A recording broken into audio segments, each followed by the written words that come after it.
Hello and welcome everybody to today's Children's Day event hosted by NACC Jr. I am your host, Barsha Parajuli. Before we get started, I just want to thank Nepalese for broadcasting this live on Facebook, and I want to thank everyone watching this program today via Facebook Live. Some things about me. I am a freshman at Chantilly High School. I play volleyball. I dance a lot. I also did Model UN and debate, so I am super excited to be able to host today's event. Hello again, everyone. I'm your other host, Subrat Podell. I'm a sophomore at Thomas Jefferson High School. I like to do Taekwondo, run, and debate. I do policy debate at school, and I am super excited to help organize and host this event. We are so grateful to NACC Jr. for being able to host this event. NACC Jr. is a platform for young people to interact with their peers in the Nepali community. It has helped connect young Nepali people, especially during the pandemic. Through competitions, programs, and other events, it allows for students to develop important skills such as public speaking, leadership, and management. It is made up of a group of passionate and dedicated students, as well as some adult NACC members. It is a great community to be a part of, and I highly recommend joining. If you want to join, all you have to do is donate a quarter a day until you pay $500, at which point you'll become a lifetime member of NACC. If you're interested, you can contact the director of NACC Jr., Bina Karkalama, or any of the volunteers or mentors. You can also contact your local Nepali school or just Google nepalicenter.org in order to get more information. And with that, I'll turn it back over to Barsha. All right, so these were our coaches who coached the middle schoolers for today's event. Biswas Dungana. Biswas Dungana is currently a junior at high school. He has worked as a Nepali language instructor before at ANHS. He has formed a code club in his high school and is a student representative in PWCS Human Rights Council. Ditya Adhikari. Ditya Adhikari is a sophomore at Light Ridge High School. She loves music, reading books, and playing video games with her friends. Christina is from New York and is currently a college junior at Barash College. She is also a member of UNA. And Anu Sangrula. Anu Sangrula is a junior at the University of Maryland, who is currently in an accelerated BS/MPH program. She plans to pursue research that focuses on community and behavioral health. On top of that, I would also like to thank our spotlighter, who is Anushka Podell, who also very generously accepted to help us out for today's event. Continuing on with the introductions, we have two judges here with us today. Thank you so much for taking the time out of your busy schedules to be here. Our first judge is Ozaswi Pandey. She is a predictive analyst at the Department of Defense working on health data projects. She has managed teams to implement 2 mentorship programs for underprivileged students in the US campuses. And as an oratory coach, she has mentored over 50 speakers and teams, as well as led workshops for presentations and communication skills. She has also judged the previous speech competition, so she has plenty of experience judging. Thank you so much for being here. Our second judge is Trisha Pocarell. She is currently a partnerships analyst at a healthcare company. She's also the co-founder of the Nepali American Youth Association. So again, she's very involved within the Nepali community. She has competed in speech and debate in high school and has experienced judging in various competitions, such as the dance competition that was previously hosted here. Please give a warm welcome to Trisha. All right, and let's get right into our debates for today. Just as a little guideline for our participants here, do not start speaking until you have been spotlighted. You will be spotlighted for the duration of your debate. Okay, so let's get right into it. Our first debate topic will be, should middle schoolers have more or less than 90 minutes of homework a day? Our first debaters are Akshat Dungana, who will be speaking in affirmation, and Swati Titri, who will be speaking in negation of this topic. Please introduce yourselves before your opening statement.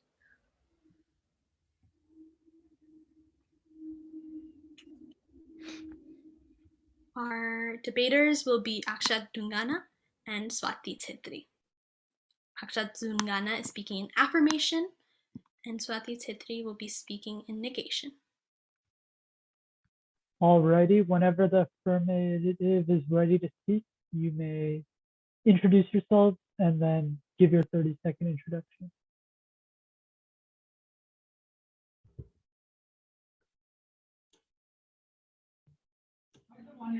Hello, my name is Akshat.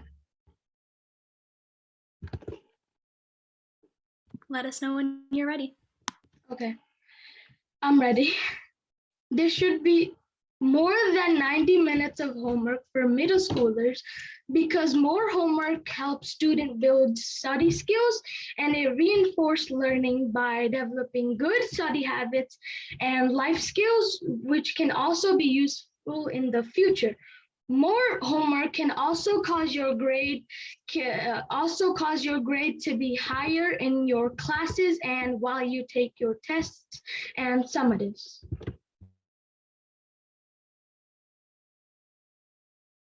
Okay. Hi, my name is Swati. I'm ready.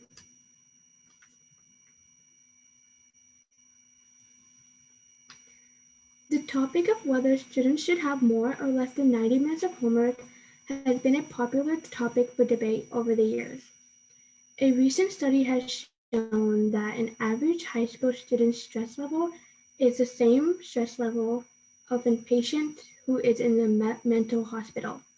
So this can take a toll in students' mental health. That's why I believe that kids should have less than 90 minutes of homework. The affirmative can start their 2-minute constructive when they're ready.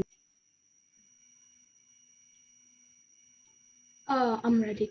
Homework is not only good for reviewing the lessons we learn in the classes, but also can assess how well students understand and how well the teachers teach. Reviewing the work in the classes can help students not forget what they learned in the learned and get high grades. When students learn new things in school, they are lasted as short-term memory.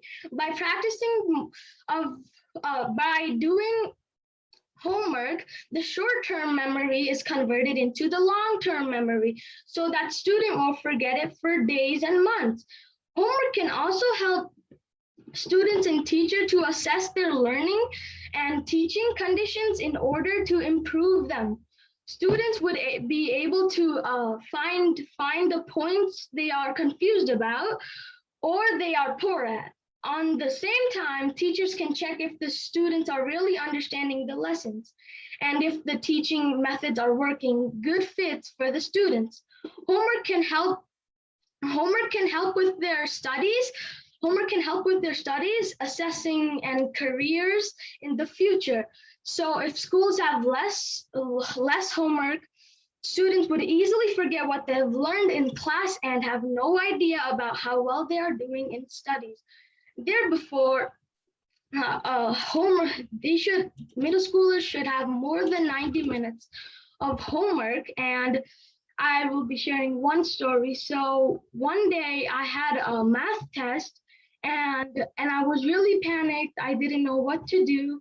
And then, 2 days before I was really panicked and I didn't know what to do. I was super confused. And then that day earlier, I had a homework and then that homework taught me so much things. I knew everything and I knew what to do and I was super confident on my test.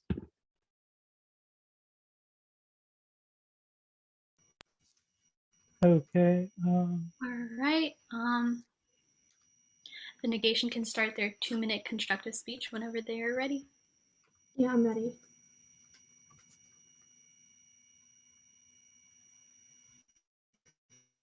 Kids of any age struggle academically when they do not have opportunities to finish their homework by a specific deadline. It's not usual for schools, admin, and some teachers to judge children based on their ability to turn it on time. But if a child has strong work ethic and still cannot complete work, the negative approach that they might encounter in the classroom or outside of the classroom could cause them to abandon their learning goals. This takes a toll on students' mental health. Homework isn't the only thing going on in a student's life. They also have extra activities outside of school. For example, many students have sports or extra classes that don't relate to school, and they need to focus on those activities too.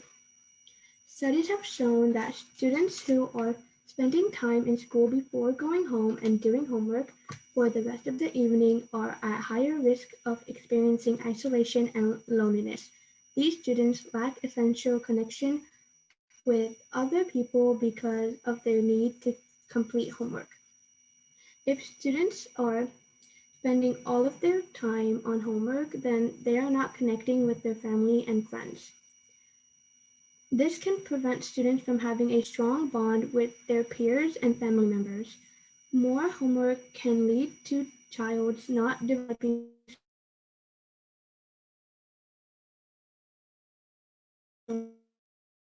social skills or manners.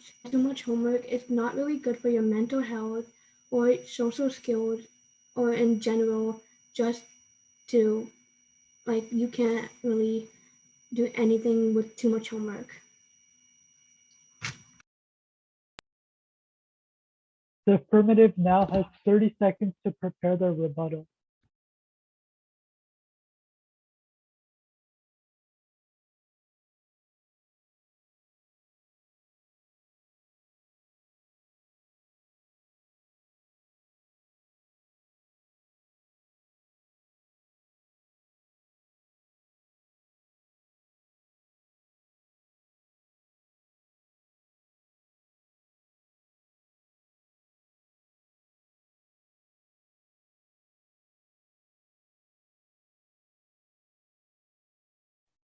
Okay, 30 seconds have passed. The affirmative can begin when they're ready. I'm ready. I understand what you're trying to say, but a couple of hours can't really mess with your mental health that much. And if you feel loneliest, you can go with your parents and guidance and ask them questions about the homework and ask them what you learned from it and what you had in your childhood. So that way you can actually feel happy and do your homework at the same time. If you're also feeling loneliest, then you can actually have like a teamwork and call your friends over and you can do homework together and you can be having fun and education at the same time, which can help both you won't get a loneliest and you won't have any problems, so that will increase your friendship and your education, which leads to better grades in middle schools, high schools, and colleges.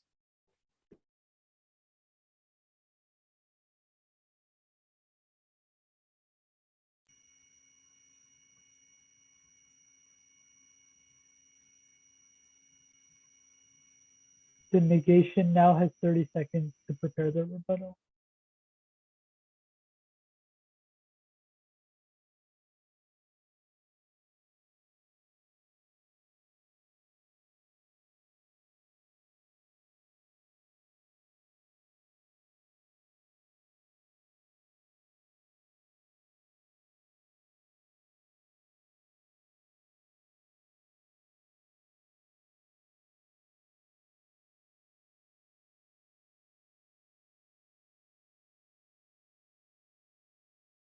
The negation can now start the rebuttal.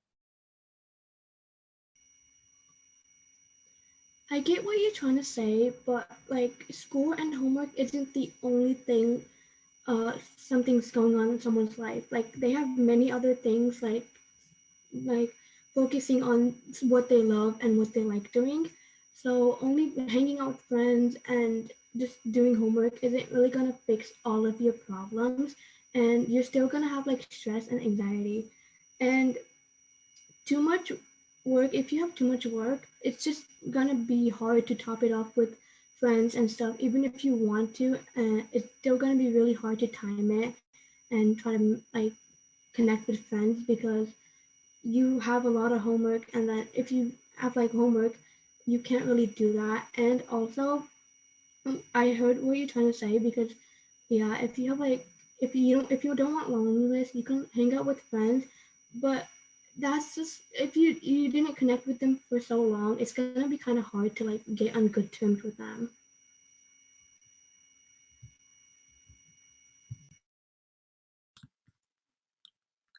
All right, that was our first debate of this event, and it went super well. Good job, guys. It was unbelievable. That was a really good debate. But I am not going to waste any more time, so let's keep it up. Our next debaters will be Shreyasha Acharya, who will be speaking in affirmation, and Avani Gimri, who will be speaking in negation of the same topic. Should middle schoolers have more or less than 90 minutes of homework a day? Oh, sorry. Give me a second. Okay. All right. Okay. We will be giving the judges 1 minute to we'll be giving the judges 1 minute to look over or like to criticize, I guess, the first debate. So in the meantime, will Shreyasha Acharya please introduce themselves? Hi, my name is Shreyasha Acharya. I am a 7th grader at Willard Middle School, and I enjoy dancing. Hello, my name is Avani. I am a 7th grader at Franklin Middle School, and I love listening to music. Okay, awesome. If the judges could let me know they're ready for us to begin our next debate.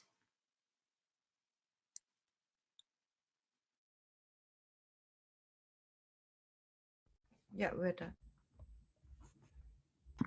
Awesome. All right.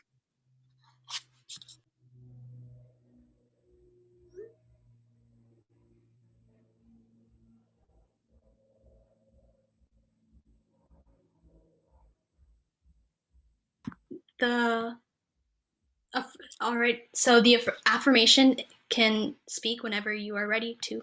You may start your 30-second affirmative opening statement. I'm ready. Middle schoolers should be assigned less than 90 minutes of homework because this causes students an unhealthy amount of stress and deteriorates their mental health. At that age, middle schoolers should have fun and go outside. Too many assignments can lead students to copy and cheat off of each other, which will ultimately lead to not learning the material. In addition, an excessive amount of homework can lead to health problems, a bad or no social life, and bad grades.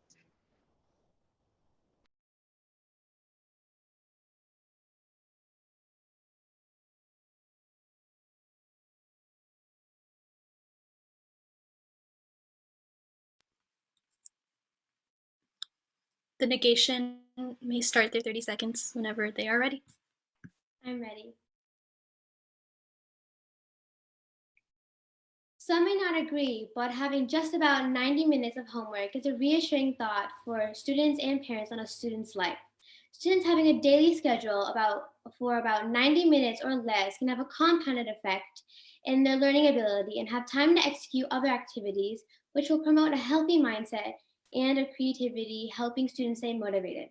Having less than 90 minutes of homework will help students stay healthy, fresh, creative, and work in a steady pace to achieve the best.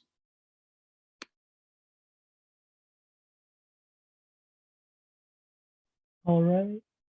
The affirmative can begin their 2-minute rebuttal. 2-minute constructive. Okay, I'm ready. Having to complete a lot of assignments can be very difficult on students and it stresses them out. A study shows that 45% of students in grades 3 to 12 spend more than an hour each night on homework, which includes the 6% of students who stated that they spend more than 3 hours every night on schoolwork. Students will have to stay up all night to complete the excessive amount of homework, which will lead to sleep deprivation. On top of being constantly pressured by parents and others to get good grades, not getting enough sleep will have a tremendous impact on anyone's health, especially the health of a student. Some effects of sleep deprivation include forgetfulness and stress, which over time will lead to severe depression, anxiety, and suicidal thoughts. A survey shows that 52% of students have suffered with their mental health because of the outrageous amount of work they are being assigned. With that workload, students won't have enough time for extracurricular activities such as sports, spending time with family and friends, school clubs, and many more. As I stated before, the amount of assignments that students have to complete and the pressure of having to get good grades leave them no choice but to cheat off of other students. This also causes students to not learn the content being taught. The most important thing in the American education system should be a student's mental health and not the amount of material that needs to be taught to students.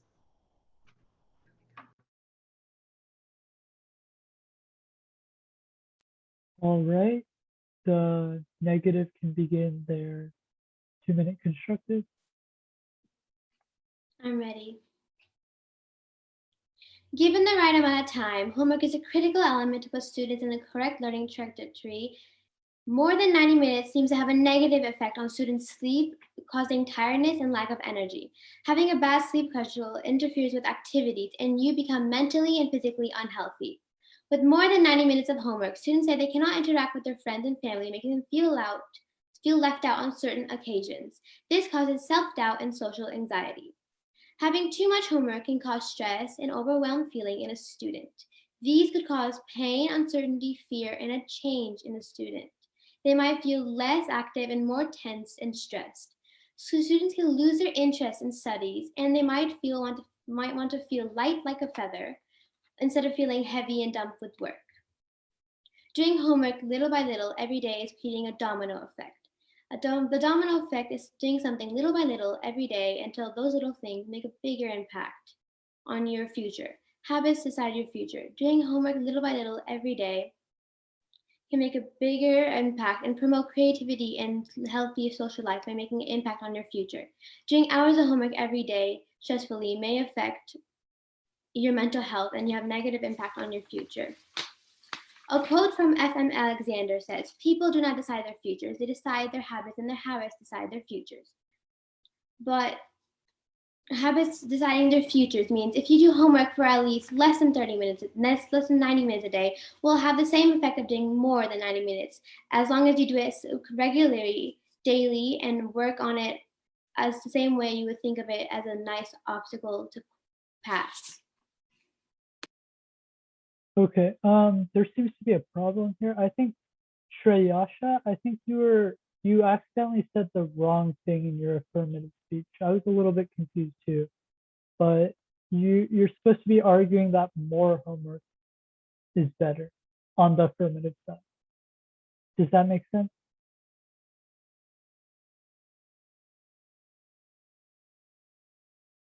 So we can go back to the opening statement and just restart this debate because I think you were a little bit confused on which side you were supposed to be arguing for.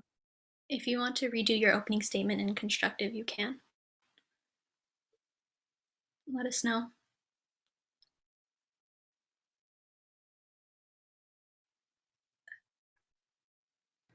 I didn't have, I couldn't prepare my affirmative, sorry, the other side. I don't have that right now. Okay, that's so. I told Barca that oh, wait. If you think of anything on the spot, you can just speak on that stuff. You are affirmative. It's okay. We can just go on to the rebuttal. Try to rebut what she was saying. Yeah, try to take your affirmative, so you're arguing for more homework. So just answer their constructive in that frame.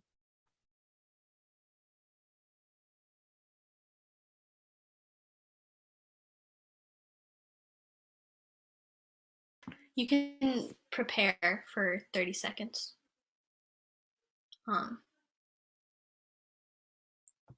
Your time will start now.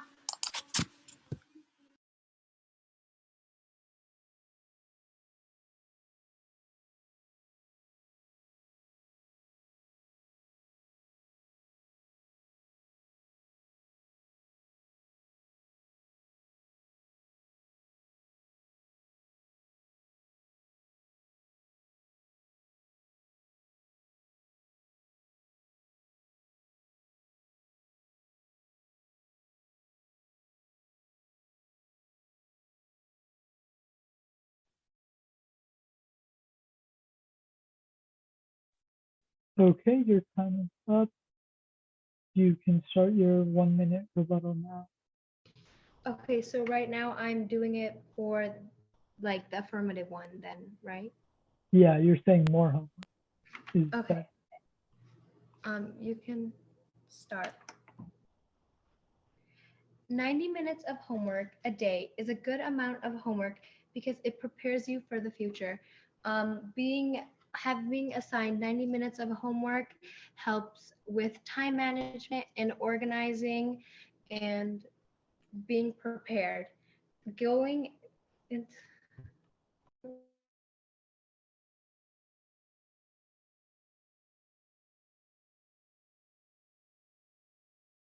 Okay, that's all right. We can go on to, we can end off with our negation. 30 minutes of negative seconds. preparation Yeah, time. so yeah, Avani, you can have 30 seconds to prepare your rebuttal, and you will have 1 minute to talk about your rebuttal. You may begin now.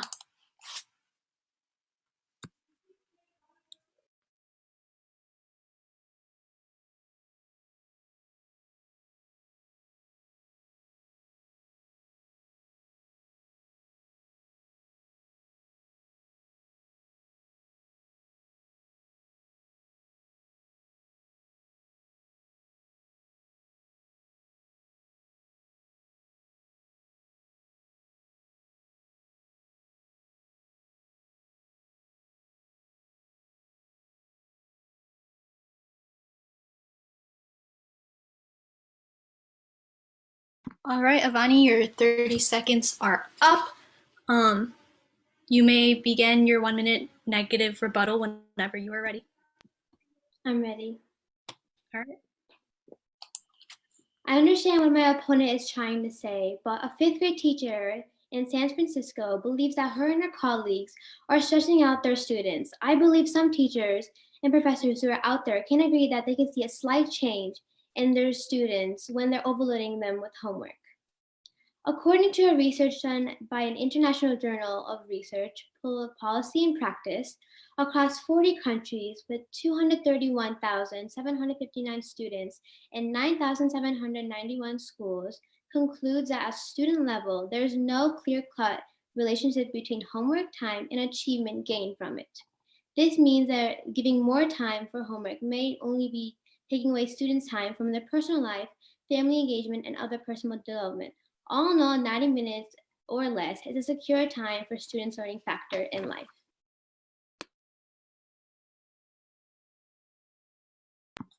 All righty. Okay. We are now going to move to our next debate topic, which will be, should children be exposed to social media before the age of 13? Our first debaters for this debate will be Nishil Casey, who will be speaking in affirmation, and Slashma Pant, who will be speaking in negation of the debate topic, should children be exposed to social media before the age of 13? Before we get started, we will give the judges a little bit of time to review what happened in the past debate. So Nishil Casey and Slashma Pant, would you please introduce yourselves for us? Nishil Casey. My name is Trisha Casey, and I'm in 6th grade, and I go to Poplar Tree Elementary. Hi, my name is Slashma, and I'm a 6th grader in Greenbrier East Elementary.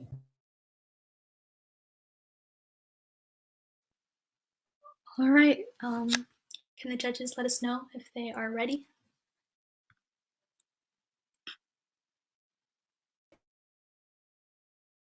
Yeah. All right, let's begin.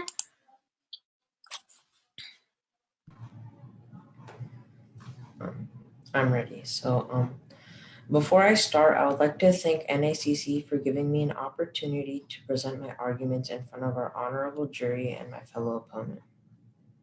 Okay, now I will begin. Should kids be introduced to social media? This is a very broad topic and many people have different opinions on it. Although many people think otherwise, I strongly believe that kids should be introduced to social media for numerous reasons. My topic for today's debate is, should kids be introduced to social media at the age of 13? As I said before, I strongly believe that kids should be introduced to social media. And a few reasons I believe this is because social media has many good things that you can use. And if you can handle it properly, it can become a big resource.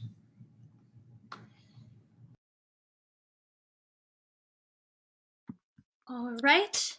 The negation can start their 30 seconds whenever they are ready.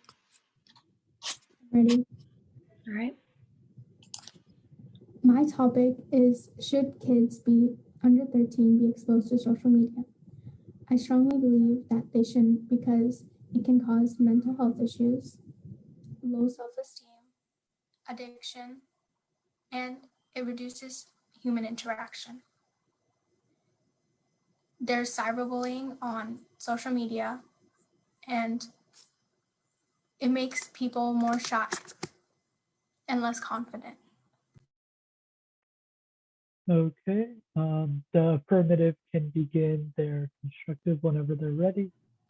I'm ready. So, social media are interactive technologies that allow the creation or sharing/exchange of information, ideas, career interests, and other forms of expression via virtual communities and networks. I believe that social media should be introduced to kids at a young age due to numerous reasons. Social media is a good source of entertainment and research. We are in this global pandemic/quarantine where we need to put ourselves out there. And the best way to put ourselves out there is to use social media. Social media enables us to communicate and stay up to date with family and friends all around the world. Social media can help people make new things, Social media can help people make new friends. Social media can also help people feel less lonely. These are a few of the good things that social media can do. Social media can also help you find networks with other people that have same and similar interests or ambitions as you. On social media, people also promote worthwhile causes and raise awareness on important issues. A few of these issues include anti-cyberbullying, lowering suicide rates, and saving the environment. People also offer and seek emotional support during tough times on social media. Many people have gained popularity at a young age on social media, from Justin Bieber to Selena Gomez. These people have made a name for themselves in this world by using social media. Activists such as Greta Thunberg and Malala Yousafzai have promoted their causes on social media and have gotten other people to join. Not to mention, these are all young minds who started social media as a platform for growth and awareness. Not only that, from social media, you can learn a lot of new things, such as new skills, crafts, and etc., which also enhances the creativity of students. That is all. The negative can begin their constructive whenever they're ready.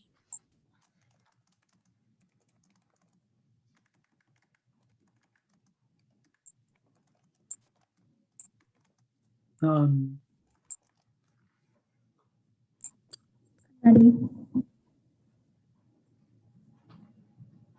There are many reasons why kids under 13 should not be on social media. Even though it's a very big platform and there are many opportunities, it's very less likely that you're going to get famous and like other people.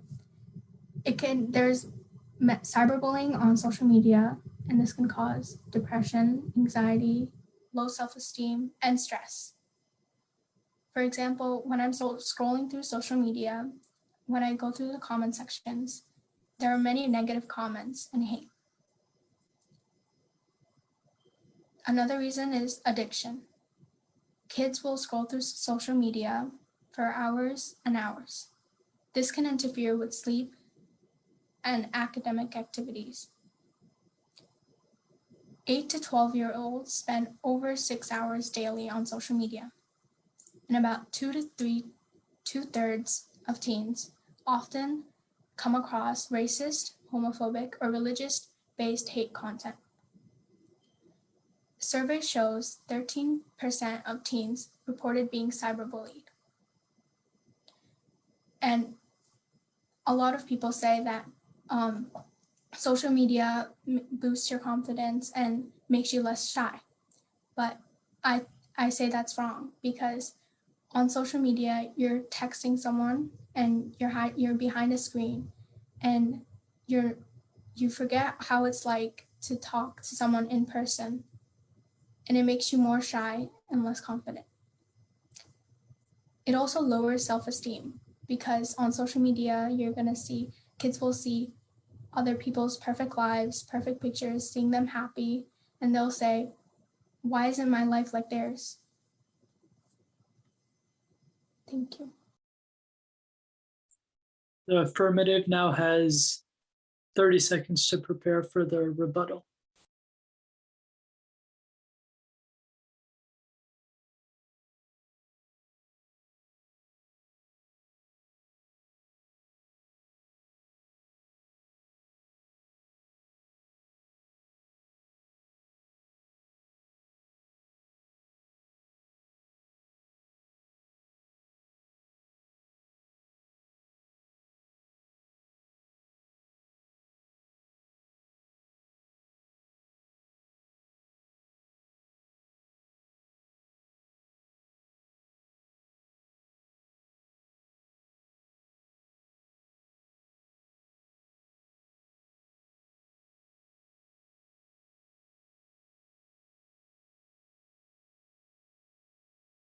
Sorry about that.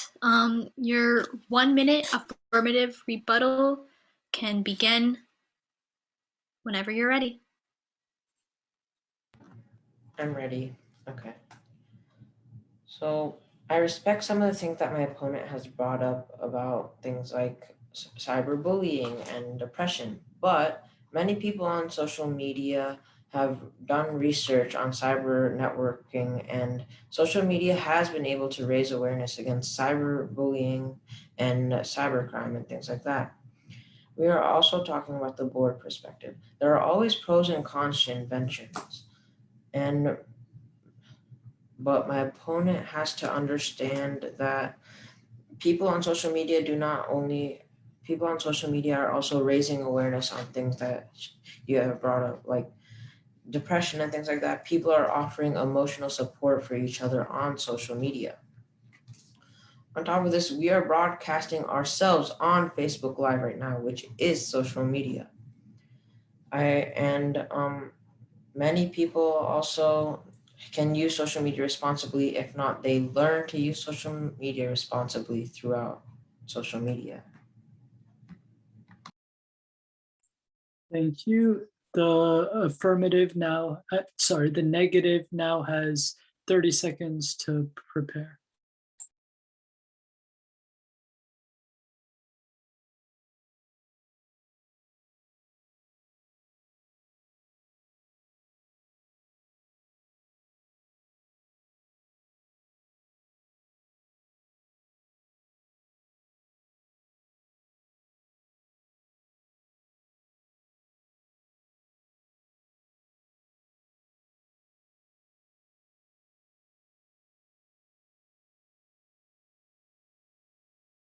All right, you can begin whenever you're ready. I'm ready. So my opponent said that social media is where it's an entertainment, but for kids, it's not always entertaining. There's many inappropriate content on social media. And also about making friends online. There are many strangers out there, like catfishers, and they're not always who they say they are. This can put the kid in danger. Also, there is a very low chance of getting famous from social media or because there are millions of users, billions of users. This and putting the kid on social media, it will put the kid in very big danger because you don't know who can see you or who is watching you.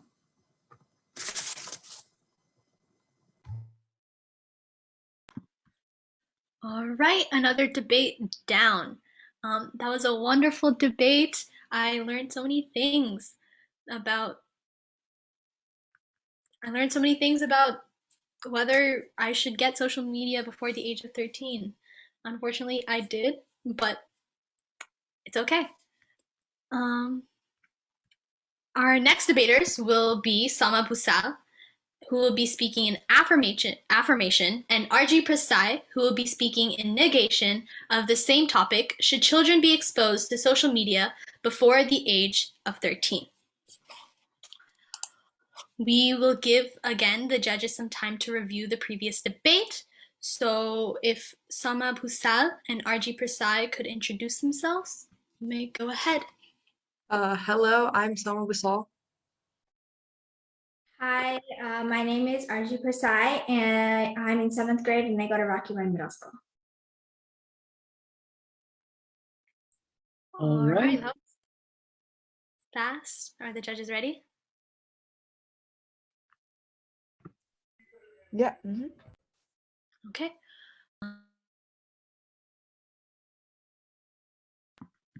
Alrighty. So whenever the affirmation is ready to speak, you may start your 30-second affirmative opening statement. Let us know when you're ready. I'm ready, so I'll start now. I believe that kids under the age of 13 should be allowed to use social media. I have 3 reasons to say why I support this. My first reason is that it informs you of challenges/events that the world is facing. These events might also affect you, so you have to keep alert. My second reason is that it helps you stay connected to the people around you. And lastly, my third reason is it helps you voice your opinion. All right. The negative can begin whenever they're ready. I'm ready. Okay, I believe that kids under the age of 13 should not be exposed to social media because many don't know how to use it properly. They can become targets of phishing, and they can be cyberbullied, and because they can get addicted. Thank you. The affirmative can now begin their constructive. As I said before, I believe that kids under the age of 13 should be allowed to use social media. Let's go back to my reasons. My first reason is that it informs you of challenges/events that the world is facing. Greta Thunberg is a well-known environmental activist. She was an unknown activist, but due to her age and the use of social media, she brought awareness to a big global impact we know as global warming. I wasn't aware of it, and I bet you weren't as well until you heard of her in her protest. Due to the use of social media, she brought awareness to something that could possibly destroy our Earth. My second reason is that it helps you stay connected to the people around you. For NACC, we use Viber to stay connected, and it informs us of competitions and other events as well. For example, this debate competition. We were informed of it on Viber, and that's how we got to know of this debate competition. And also, it's broadcasted on Facebook, and that's how other people get to know of this. Lastly, my third reason is freedom of speech. The First Amendment in the Constitution states that people should have freedom of speech. It doesn't say kids under the age of 13 13 shouldn't be allowed. And also during the pandemic, they have no way to speak out. So using a virtual platform we call social media, they can voice their opinions, which is expressing freedom of speech.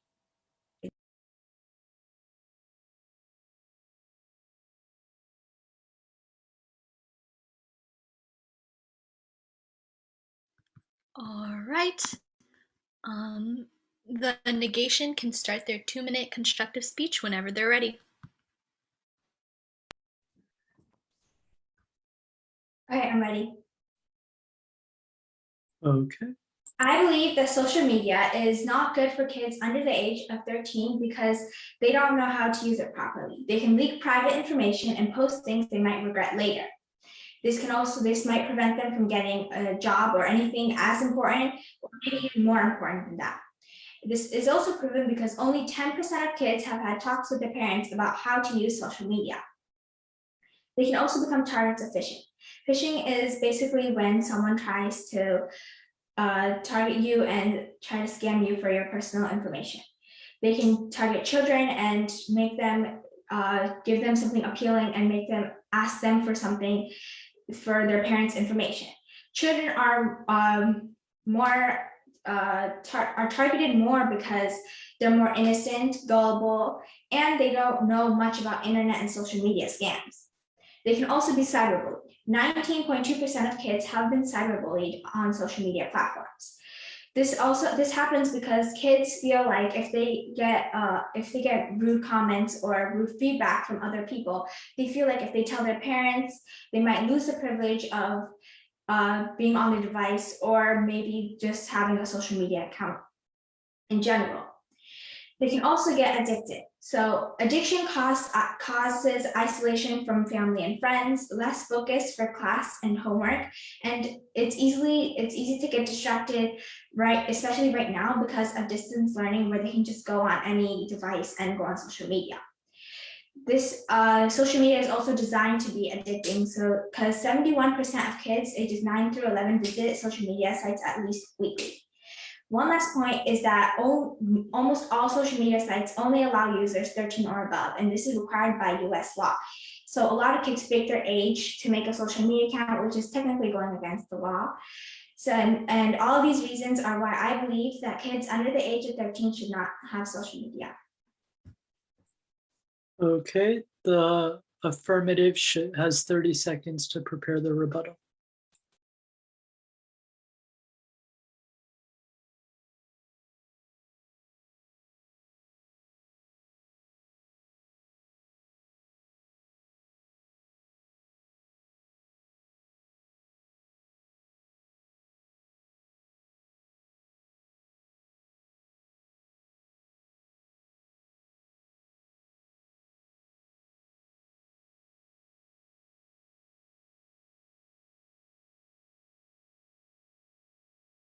All right, begin whenever you're ready.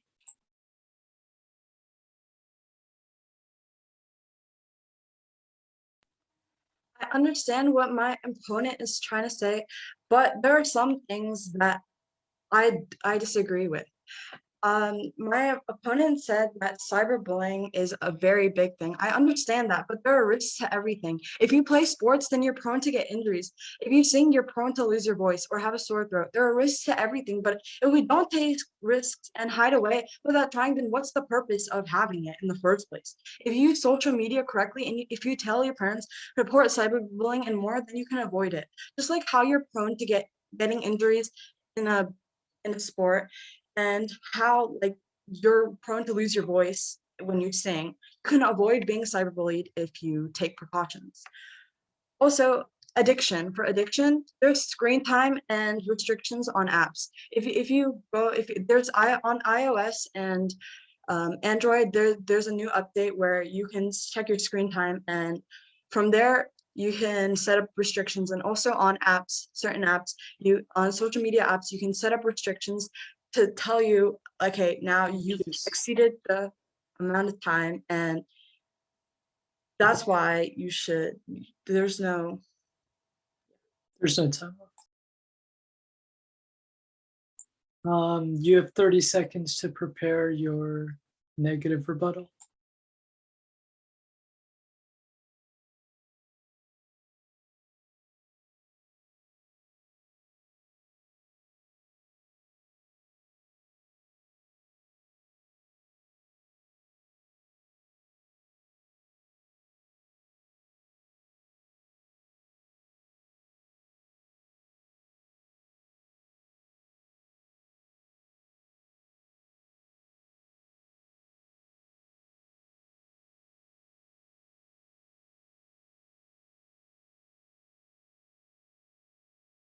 All right, you can begin your rebuttal whenever you are ready.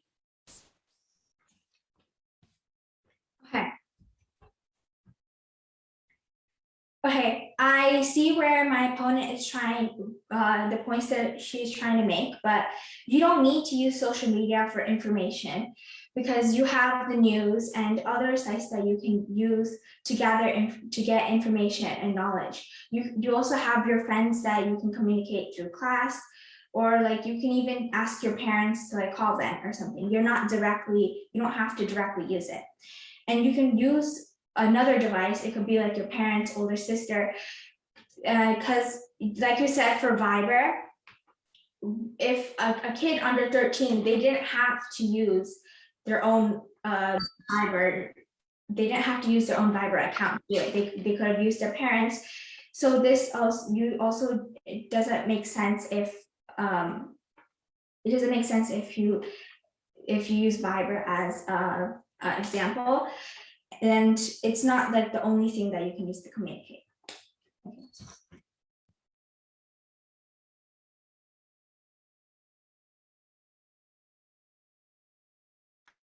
Alrighty, that was also another great debate on should children be exposed to social media before the age of 13. Something I would like for all of us to think about is Zoom considered a type of social media? And if so, aren't we technically using it right now? But besides that, that's a debate for another day. Right now, that will be our second to last debate, but finally our second to last debate for this topic. But finally, our last debaters for this topic will be Dia Podell, who will be speaking in affirmation, and Sudeep Rawal, who will be speaking in negation of the same topic. Should children be exposed to social media before the age of 13? If you guys could introduce yourselves for us, let us know. Hello, my name is Sudeep Rawal. Hi, I'm Dia Podell. I'm a 7th grader at Linear Middle School, and my favorite sport is soccer. I play volleyball, but I could not play soccer. I have terrible footwork. That's awesome. Could the judges let us know when we are ready? We're ready. Awesome.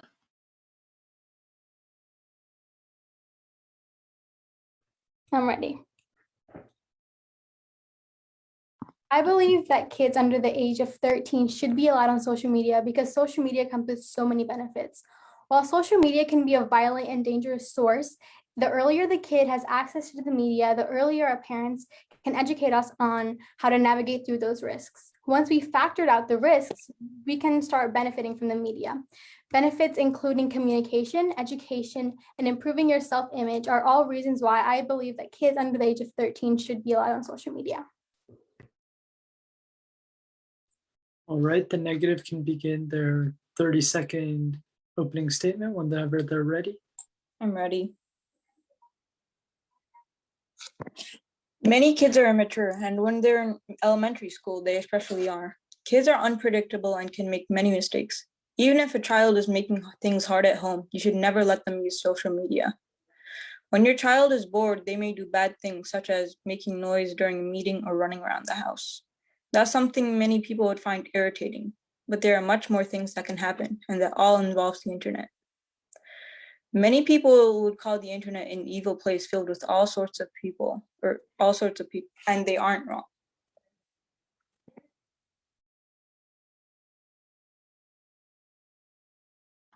Alrighty, the affirmative can start their constructive speech whenever they are ready. Okay. Because it's the 21st century and the world we're living in is a digital age, there's media all over the place, so we can't escape from it. Instead of hiding the media from your kids, it's better to educate them early so they can learn resilience and learn strategies on how to cope with this amount of digital information. If you do choose to hide the media from your kids, there's a risk of them finding the media somewhere and somehow, and you may not be there to teach them the correct ways on how to use it. For example, my dad shows me resources that I can use in social media. Like he showed me this app for a podcast where I learned further more about this topic, and I learned about social media and how I can benefit from it. Social media also has a positive impact on your mental health. A study conducted by Harvard University actually shows that social media makes kids feel better about themselves. They reported that they've gained confidence, but less lonely and depressed. Especially during this time where we don't get to see our friends as often as we used to, we need some way of communication, and social media can do that. We need a way to connect with our friends, our family, and the world in general.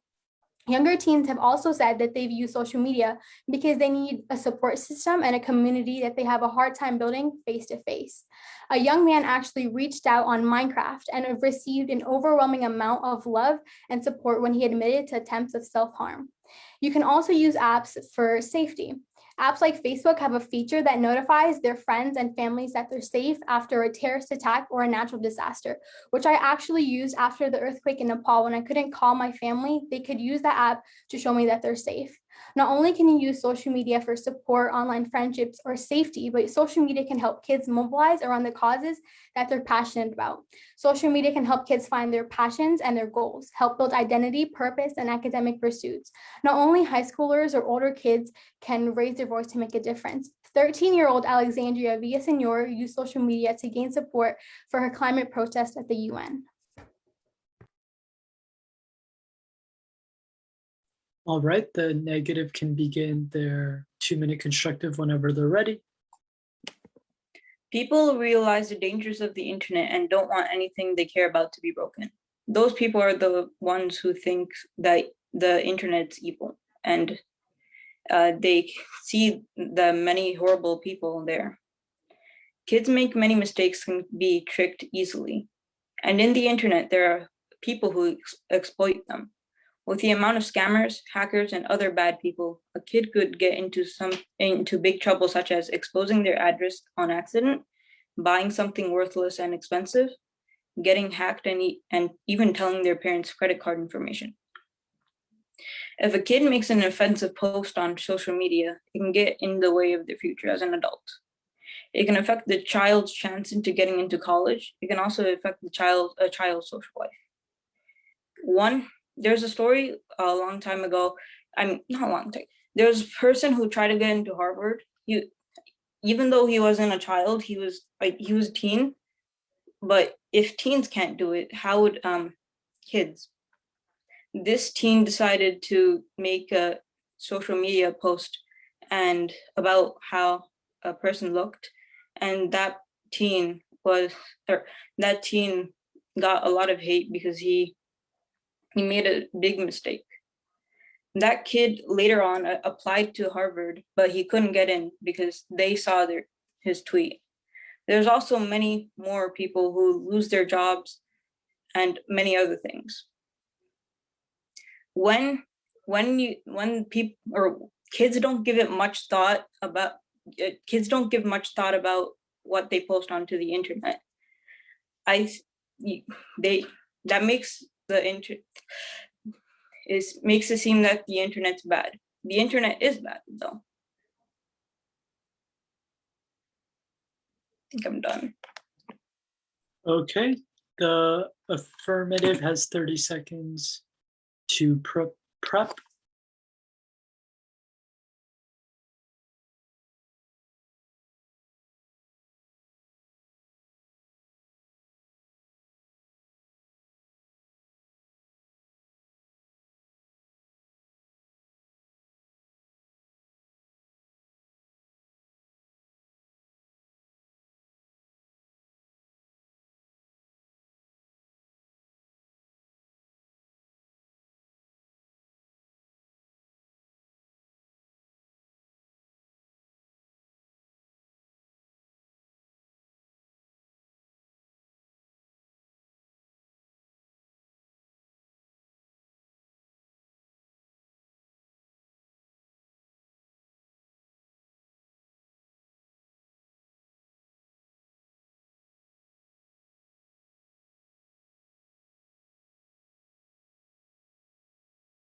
Alrighty, you may begin your 1-minute rebuttal whenever you are ready.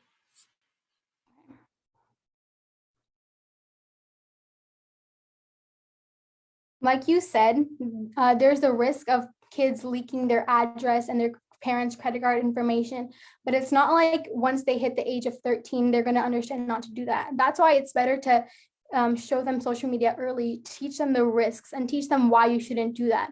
If you do throw all that information at them at the age of 13 or above, it can be really stressful for them. Like, I know I'm really thankful that I got to learn more about the media before I turned 13, so I can learn about like why I shouldn't leak my information, or why I shouldn't put this or that on the media, and learn like if I do post this, this is what's going to happen if I do. And because this is a 21st century, so there's so many new things happening, and we need some way to know about all the information and all the cool new things that's going on. So if if half the world revolves around the media, why should you hide it from your kids instead of teaching them the proper ways to use it so they can use it for their own benefits? Okay, the negative now has 30 seconds to prepare.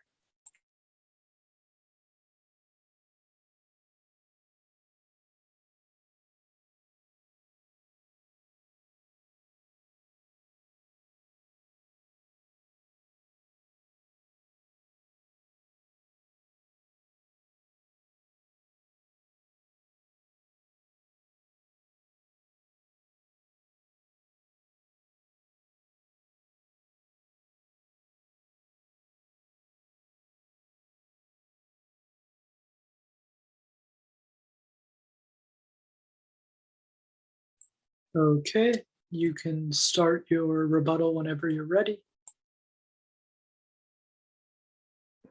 I respect your opinion, but I think that it would take a lot of time for you to learn how to use social media effectively.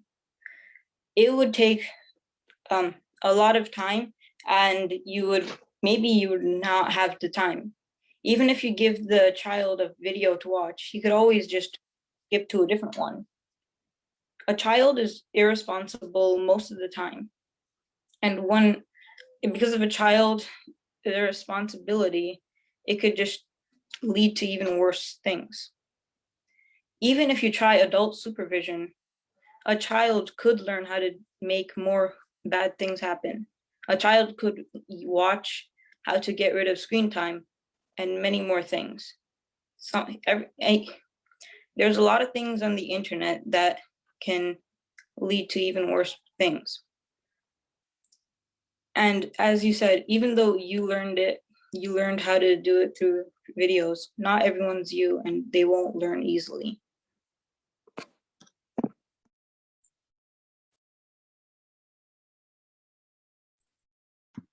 All right, and so that's the end of this debate and the end of the debates that are part of the topic. Should children be exposed to social media before the age of 13?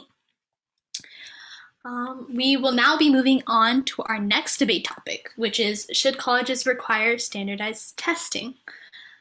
Our first debaters for this topic will be Aryan Kanal, who will be speaking in affirmation, and Sandeep Rawal, who will be speaking in negation. If you guys want to introduce yourselves, you may go ahead. Hi, my name is Aryan Kanal. I live in South Riding, Virginia, and I go to Lunsford Middle School. Hello, my name is Sandeep Rawal, and I go to Rocky Run Middle School, and I live in Chantilly, Virginia.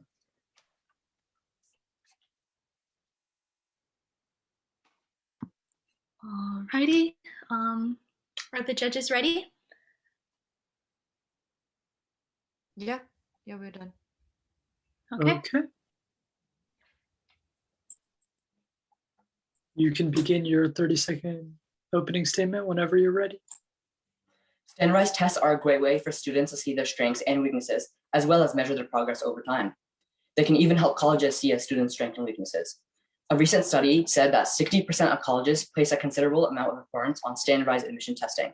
As you can see, many colleges place importance on standardized testing, and they can be vital to show how strong a student is academically. They can also provide opportunities for students and is fair. I strongly believe that colleges should require standardized testing. Okay, the negative can now give their 30-second opening statement.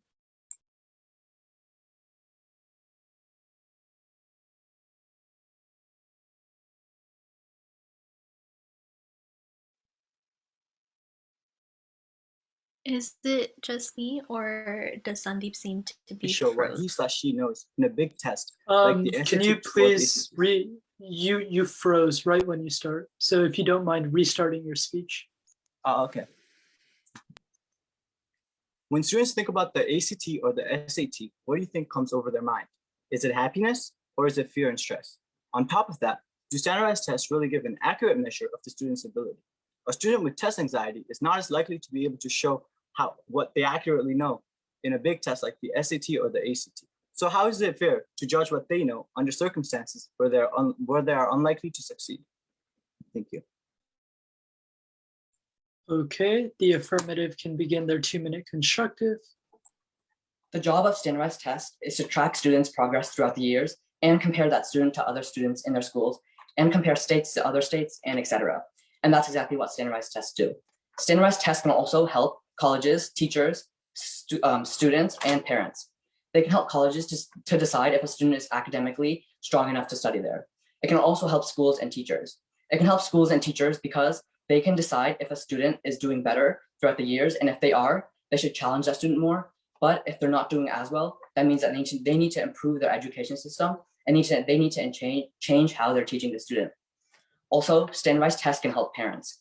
Standardized tests can help parents because if a student is doing worse, that means that they need to offer tutoring or just extra help. But if they're doing better, that means that they should challenge the student more. Standardized tests are also relatively fair. Standardized tests are typically graded by machines or robots, and there are multiple choice, meaning that there's only one answer. Even if a teacher or a human were to grade it, they couldn't give extra points or take off points from a student just because their answer was different than everybody else's. Standardized tests also provide opportunities. If it's hard for you or your family to afford college, standardized tests can definitely help, because standardized tests can give opportunities for colleges to see your score, and if they see you have a high score, they might decide to admit you or even give you a scholarship. According to edsource.org, the value of admission tests in predicting college success has increased since 2007, while the value of grades has decreased. This means that grades are becoming less reliable in deciding if a college or student is becoming successful. And standardized tests are becoming more and more helpful to decide if a student or college is going to do well. We should be using standardized tests in college because they can be very important to decide if a student is academically strong enough to go there. Thank you. All right, the negative can begin their 2-minute constructive whenever they're ready. Not only do standardized tests cause test anxiety, which according to the Washington Post, 20% of students feel, but they also don't provide an accurate representation of understanding. What standardized tests measures is a student's ability to memorize a given number of topics in a set period of time. However, just like how every horse doesn't run at the same speed, students memorize information at differing rates. Understanding can only be tested by putting the student in real-world situations where they have to use the knowledge that they have gained to solve real-world problems. Students could also make small mathematical errors while calculating the answer, but it doesn't mean that they don't understand how to solve the problem. If they get another chance, I'm sure they will most definitely get the right answer. Students that have a really good understanding can and do mess up in tests because they're not as good at memorizing.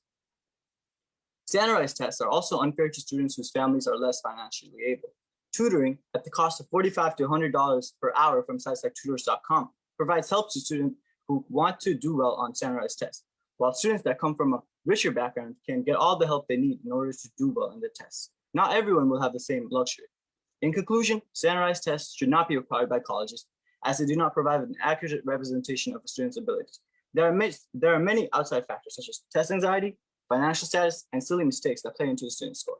A student with a lower score could have a much greater understanding than someone with a higher score. Standardized tests judge students in an environment where they are likely to fail. So how is it fair?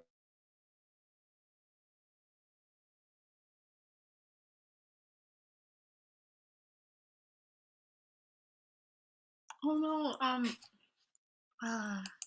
Sandeep, I think you cut out again, but do you mind repeating like the last sentence, I think, from your speech? Yeah, your last sentence. Standardized tests judge students in an environment where they are likely to fail. So how is it fair for colleges to judge them off of a result of such an environment? Okay, the affirmative now has 30 seconds to prepare for their rebuttal.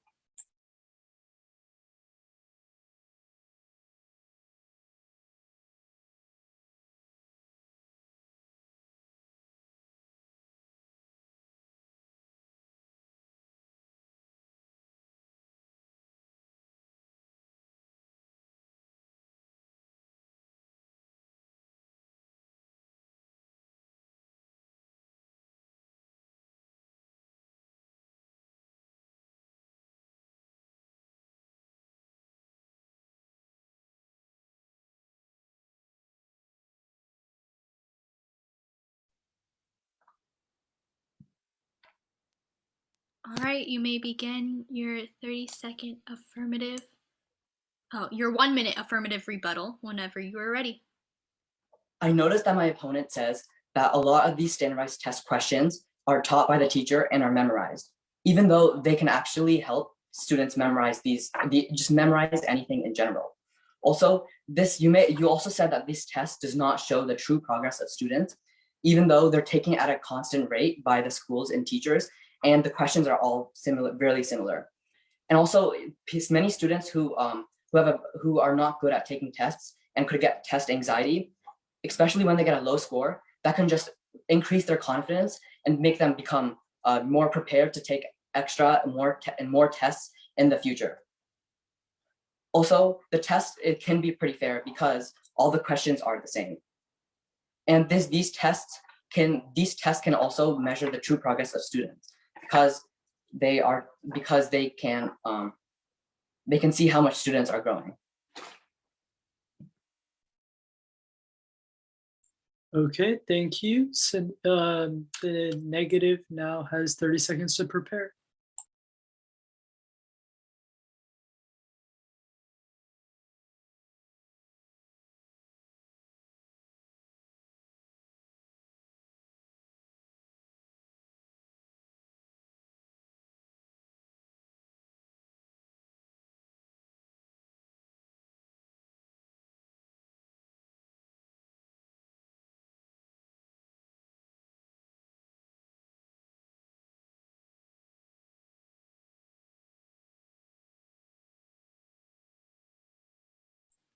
All right, you can start whenever you're ready.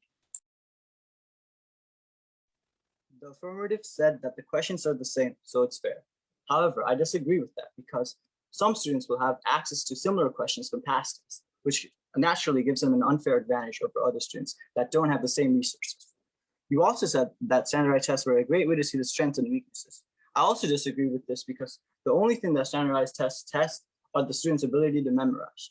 Memorization is not actual representation of understanding. You also said that standardized tests are good to track students' progress, which I agree with, but you also said they were good to compare. I don't think we should compare students to each other because that's not, everyone exceeds at different things, so it's not fair to compare them over something that they aren't like competent in. You also said that standardized tests provides opportunities. However, many of these opportunities are unfair. If you're more financially stable, you'll always have a natural edge over your peers. And you said test anxiety. Wait, never mind, that's it. Okay. What a great debate. I really enjoyed what points you all made on both sides. Unfortunately, however, one of our debaters actually canceled on us last minute. So Sandeep Rawal has been selected to go twice. So our next debaters will be Sandeep Rawal again, who will be speaking in the affirmative side this time, and Shreya Shrestha, who will be speaking in the negation of the same topic, should colleges require standardized testing. All right, before you guys begin, we would like a short introduction from you all. I'm Sandeep Rawal again. My name is Shreya Shrestha. I'm a 8th grader at Liberty Middle School. Alrighty, are the judges ready? Yeah. Okay. The affirmative can begin their opening statement whenever they're ready. When you ask a businessman to perform neurosurgery on a patient, what do you think will happen? It would be a disaster, right? What if you ask an artist to pilot an airplane? I sure wouldn't want to be on that airplane. What about a scientist to play a professional sport?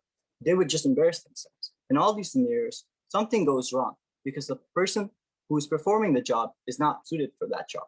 Colleges requiring standardized tests helps prevent similar issues. Thank you.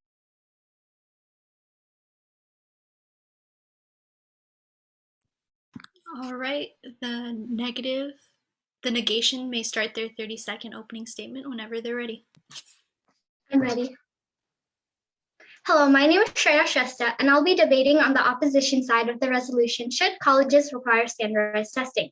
2-year study released in 2015 revealed that kids were being forced to take too many mandated standardized tests, and that there was no evidence that adding testing time was improving student achievement. These tests put a huge load on students. Not only does that affect outcomes, the test scores, but it also affects their mental health. Shouldn't students' health and safety come before anything? Thank you. All right. The affirmative can begin their 2-minute constructive. If standardized tests were removed, it would become much easier to get into big colleges like Harvard than it currently is. For example, Harvard's admissions statistics show that only around 2,000 out of 40,000 applicants get accepted into the school. When we remove standardized testing, it becomes much harder to show which students are more qualified than others, making it much easier for students that are not as skilled to get accepted. Since it's easier for less skilled students to get in, it would also be drastically harder for students that are much more dedicated and have a much better understanding of the tested concepts to be noticed. On top of that, standardized tests also give a prediction of how well the student will do in their first year of college. A student that has a bad grade on the test will be less likely to do well in their first year, while a student with a good grade on the test will be very likely to do well. It is also possible to improve from the time of the test to college. However, it would take a lot of studying, and if the student already has a bad grade in the first place, they're not going to do very much of that. In conclusion, standardized tests prevent people from studying in colleges that they're not qualified for. It's better that they use their time in subjects that they do exceed in than waste their time in subjects where they're not likely to succeed in. College is not for everyone, and that's okay. There are many people like Bill Gates who dropped out of college and still are very successful. All this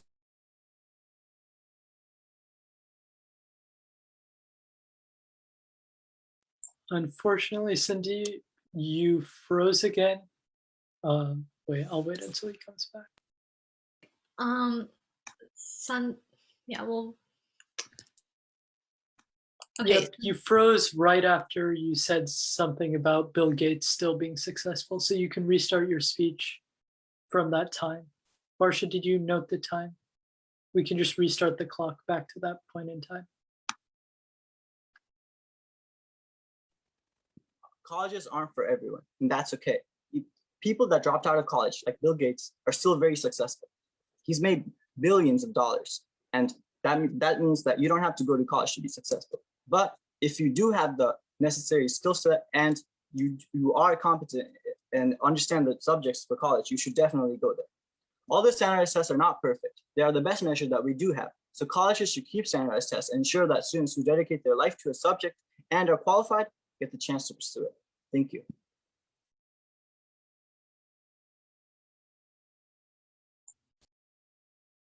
All right, the negation may start their 2-minute constructive speech when they're ready. I'm ready. Standardized testings are any types of predetermined exams that are scored and timed the same for each student. Standardized tests only determine which students are good at taking tests. It offers no meaning measures of process and has not improved students' performance. These tests have lots of factors that may play into how the results come out at the end, like stress, tiredness, or others' opinions, even stereotypes like gender, race, ethnicity. Because each state develops its own tests, standardized tests are not necessarily comparable across state lines, leaving nationwide statistics shaky. Judges, what if we were so reliant on these tests we weren't looking at other factors that might help students' future? Standardized tests put stress on students, affecting their mental health.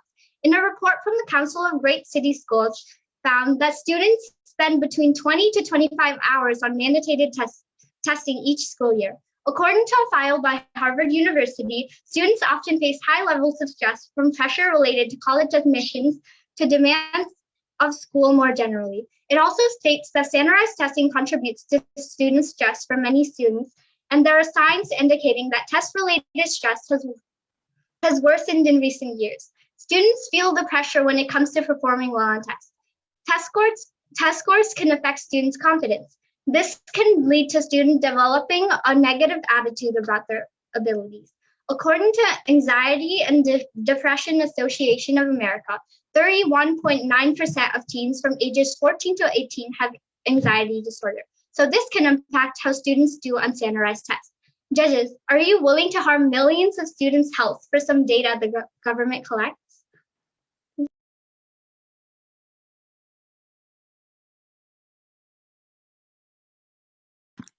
All right. The affirmative now has 30 seconds to prepare for the rebuttal.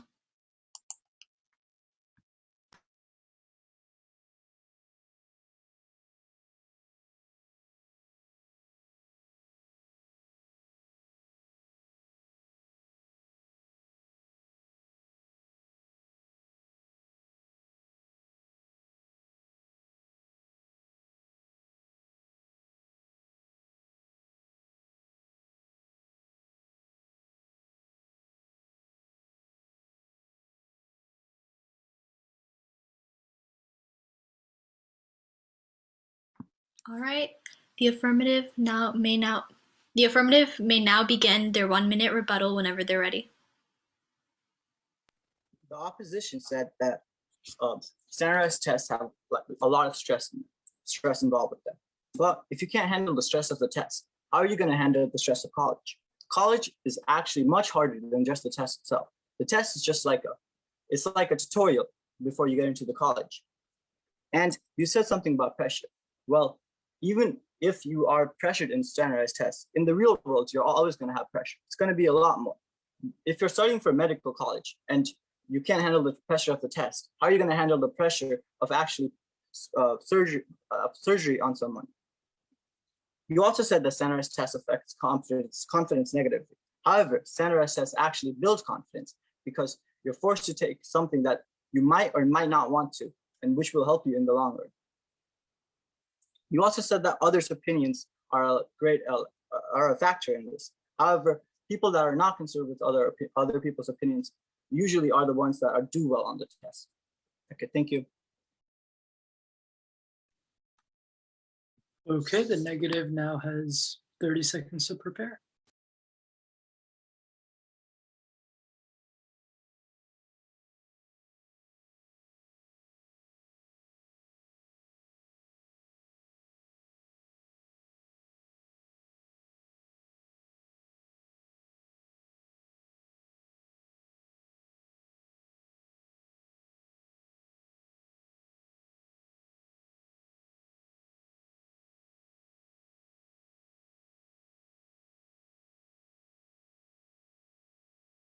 All right, whenever you're ready, you can begin. I'm ready.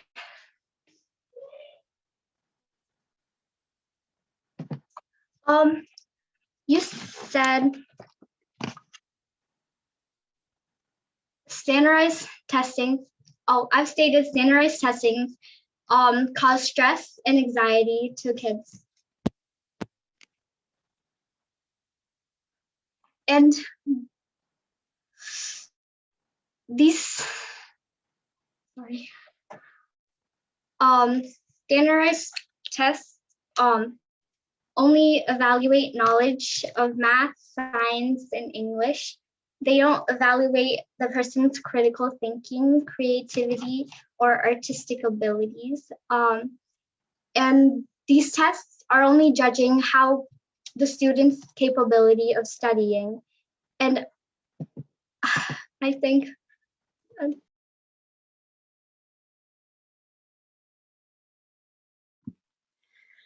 All right. Well, that was also a great debate. You both had wonderful points.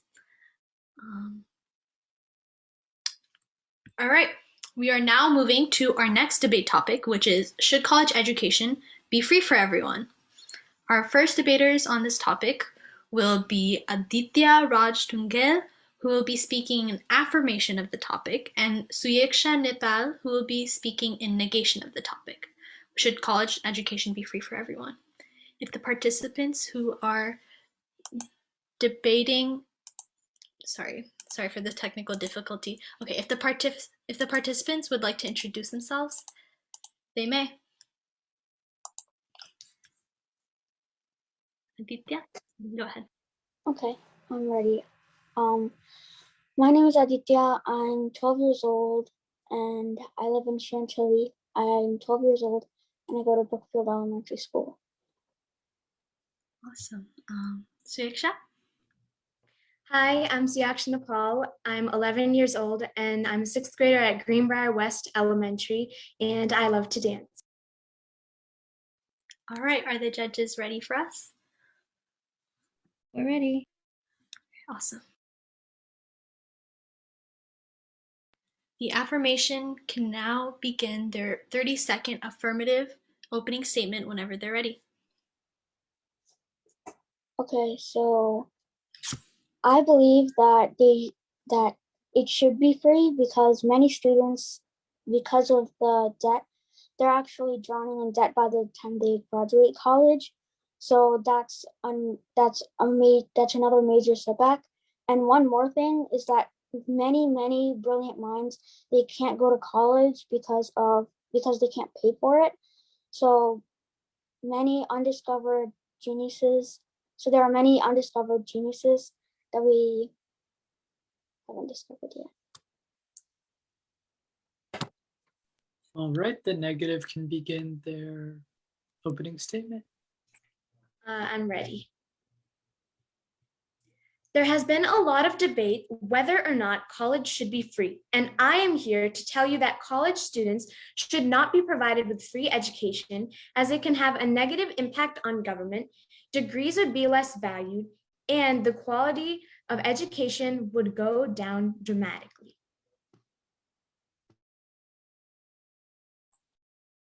Okay, the affirmative can begin their 2-minute constructive.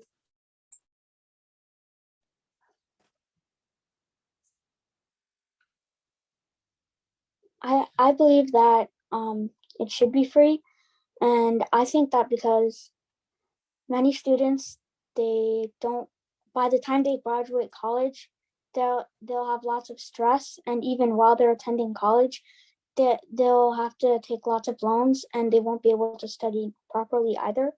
So I think that if it was free, then most of their problems would probably be cut in half, would be reduced by half, and it would also let them study better, and lots of people could actually graduate a lot more, and it could lead to, and we could have more and more people who could support the economy, and we could also expand the economy, and we could also build things faster. So yeah,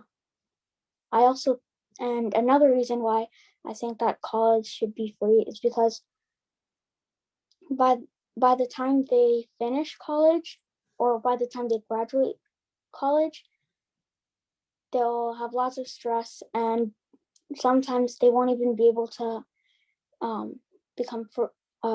pay off that debt. So basically learning all that would be a waste.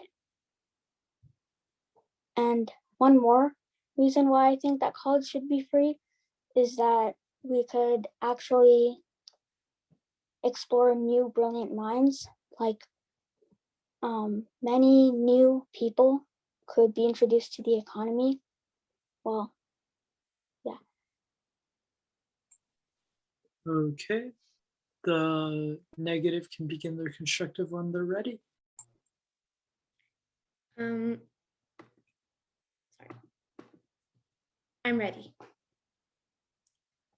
I negate the resolve that in the United States, college and university tuition should be free. Objective 1, the quality of education. If college is free, the quality of education will decrease drastically. American education is attractive in the world because it is of high quality, though it is with expenses. So quality comes with cost. Noah Smith of Bloomberg says in 2017 that the only way to make college free is with price caps, so the government doesn't use a colossal amount of money just for college, as the money goes to many other things. Also, since teachers' salaries come from taxes, to maintain their salaries, the taxes would also have to go up. Objective 2, degrees would be less valued. Free college results in devaluation of degrees. It would not be as special because it would be very common. This can also mean that the acceptance rate in the job market will go down. Now, I know that people say more people getting degrees equals more people getting hired, but that isn't necessarily true. For example, if 10 people came looking for the same job and they all have bachelor's degrees, that may lead to people not hiring them because no one is unique and has a special ability. So, free college would attract more and more people, so the acceptance rate of colleges would also go down, as there are so many people they may not accept as many. Even according to Boston News, Harvard has concluded that they have admitted only 1,968 students out of 57,434 students, bringing their acceptance rate down to 3.43. Objective 3, a negative impact on government. The government's money goes to military, mandatory spending, and so much more. So if college were to be free, that would mean that the government would have to make budget cuts. According to the National Priorities Project, about 53%. Sorry, Suyaksha. That was a really good speech, but you went a little bit over time, so we had to mute you. The affirmative now has 30 seconds to prepare a rebuttal.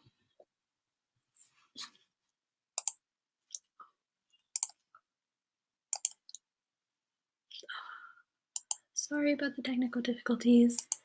All right, you may begin. So I do understand what you're trying to say, but I believe that. Sorry, you have time to prepare for your next speech. My bad. This 30 seconds for you to like collect your thoughts. So yeah, your time starts now.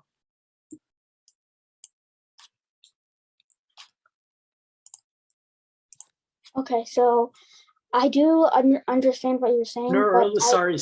Let me rephrase that. You basically have time to prepare for your next speech. So these 30 seconds are for you to gather your thoughts. Okay.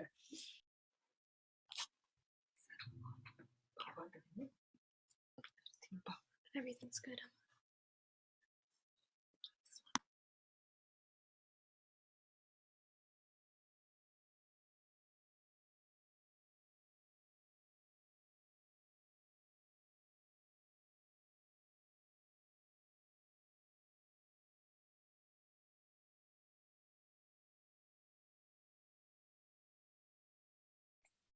Okay, now you can begin your 1-minute rebuttal.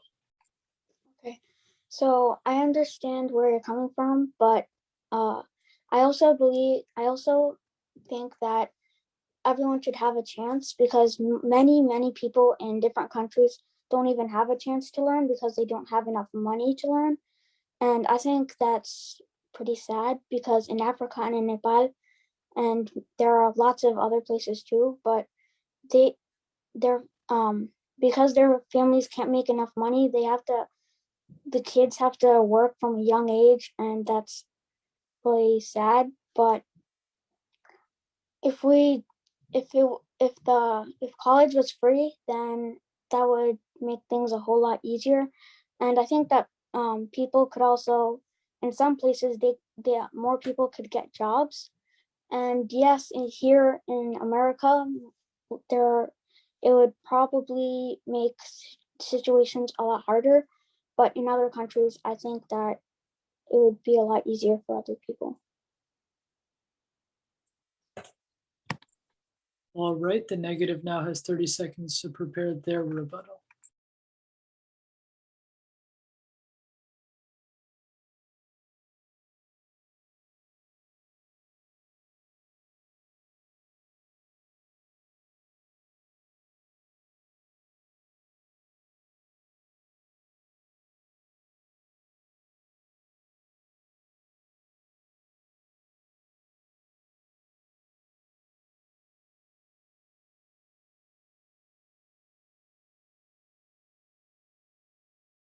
All right, your time is up. You can begin your 1-minute rebuttal. I understand what my opponent has to say, but some of the points you have said are points that I disagree with. For example, you said that it can reduce stress for students, which is true, but they have to learn to handle stress because in the real world, there's going to be so much more stress that they will have to overcome. And they can also learn about handling their finances if they have to pay off loans.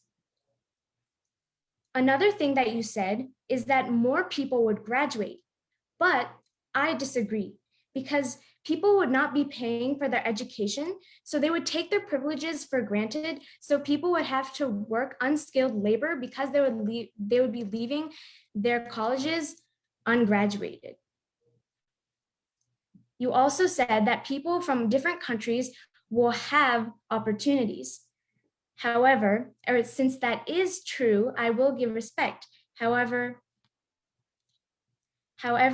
people from different countries, it can be different there.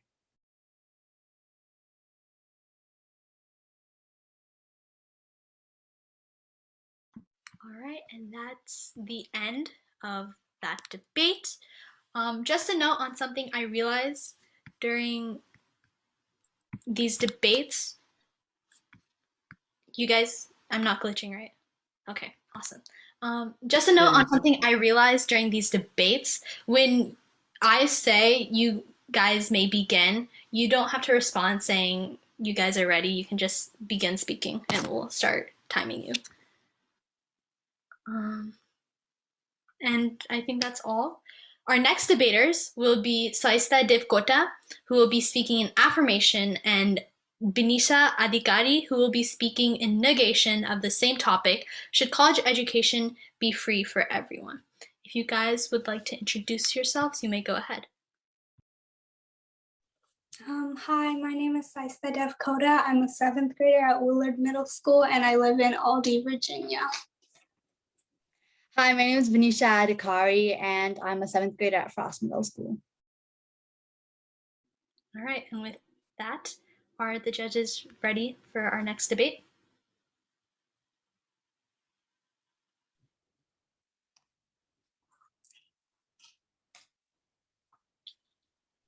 Yeah. Okay, awesome. Let us continue. The affirmation now has 30 seconds to present their opening statement. You guys may begin whenever you're ready. Okay, I'm ready. Money and affordability are big issues for many people when it comes to affording college. This gap leaves behind many bright minds that come from low-income families.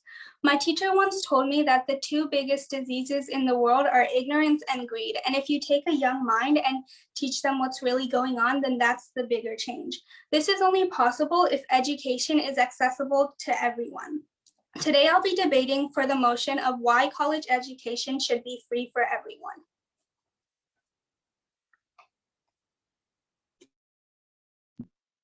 All right. If you all would give me a second, my computer keeps on glitching. Okay, awesome. The negation now has 30 seconds to present their opening statement. You may begin whenever you're ready. Free college isn't as free and pretty as it sounds. We aren't racing simultaneously as much as we think we are. Somebody will have to end up paying the college tuition in return, which will end up with the average taxpayer. Taxes are paid to the government and will end up as state funds, which will have to go to our public universities if college is free. This will lead to higher taxes and potentially an economic downturn. Free college in general will decrease the highly maintained work ethic in college and promptly a downgrade in the essence of education.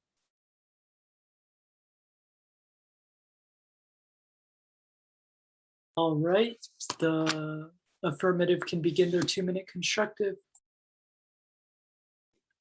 Okay, I'm ready. For many Americans, the rising cost of college is an expanding concern and a restriction to education. Many students in the US and around the world face financial limitations when it comes to attending college and receiving an education. Education is very important to the overall growth and development of society. The most common way of receiving an education is by attending college. Since education is so important, there are many reasons why free college education would be both beneficial and crucial. If more people are educated and are receiving an education, then countries would be more developed because there would be more experienced and qualified lawyers, doctors, engineers, professors, etc. Also, when people are more educated, problems would be solved faster and more efficiently. This means that society can advance and progress faster. Another pro of free college is that if college was free, students could focus more on their work. For many college students, working or student loan applications are the only ways that students can go to college in order to receive a good education background and earn their college degree. Imagine how hard it must be for students to have to balance both school and work life together. Having to work at a job can take away students' focus and can also cause their grades to drop.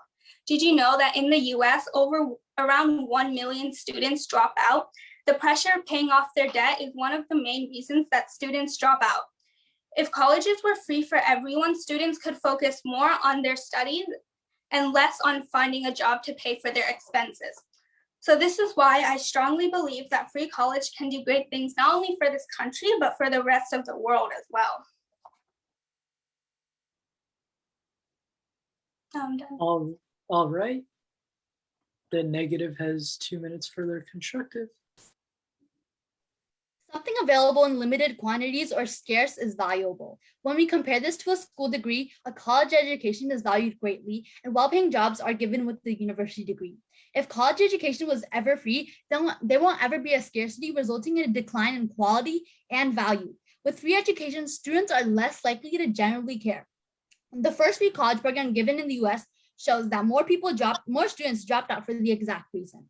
The City College of San Francisco saw that within a semester of the free college program, students' grades and GPAs went downhill. Without the concern of making your money worth, with the assistance of how hard you've been working, the 17 free community colleges concluded that more people would be graduating in general, but with associate degrees, when in fact they're unlikely to get a bachelor's degree or higher because they are uncommitted, which ends in unemployment. When people are graduating in insufficient amounts and with incomplete degrees, they aren't going to get a job in their reputable fields. There'll be overqualified competitors, which will lead to the individual not being hired. With more educated and unemployed individuals, the living needs will rise. When people can't afford these expenses, then social stress comes in, from depression and suicide. American education is valued so much greater than those of other countries that provide free higher education. Over and above that, American education has an attached cost to it. This presents that education with the cost has its own specialized value. And by the same token, why do the affluent need free education if they can afford it? Colleges can only provide so much using state funds and human resources. So this will result in greater needs for these resources, including money. The money that is provided by state funds will eventually not be enough, and this will bring higher taxes. As claimed by Forbes, free college would cost the government, including taxpayers, $47 billion more each year. Under these circumstances, taxes will rise, which will result in an increase in rates for people who can't pay for their taxes already. And due to this, people can't even dream about college. And to this extent, free college doesn't make sense. All right, you have 30 seconds to prepare your rebuttal.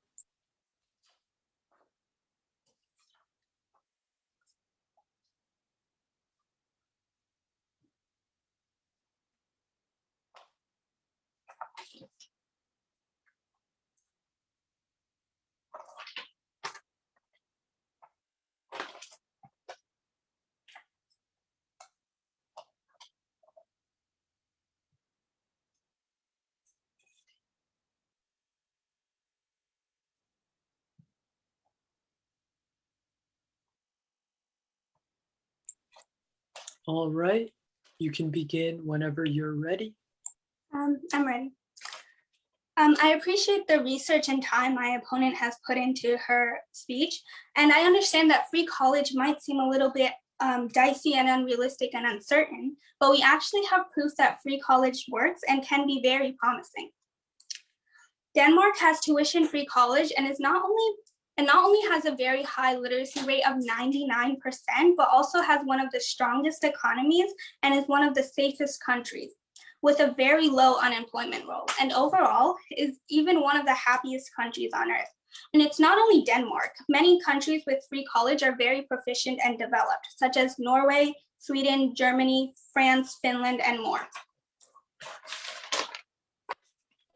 The US literacy rate is between 65 and 85%, which isn't bad compared to other countries, but can be improved on and can be improved by free college education and more accessible learning. Okay, the negative now has 30 seconds to prepare their rebuttal. I see how you said how expensive and how people can't afford. This is preparation for your speech, not actually giving your speech. Okay, thank you.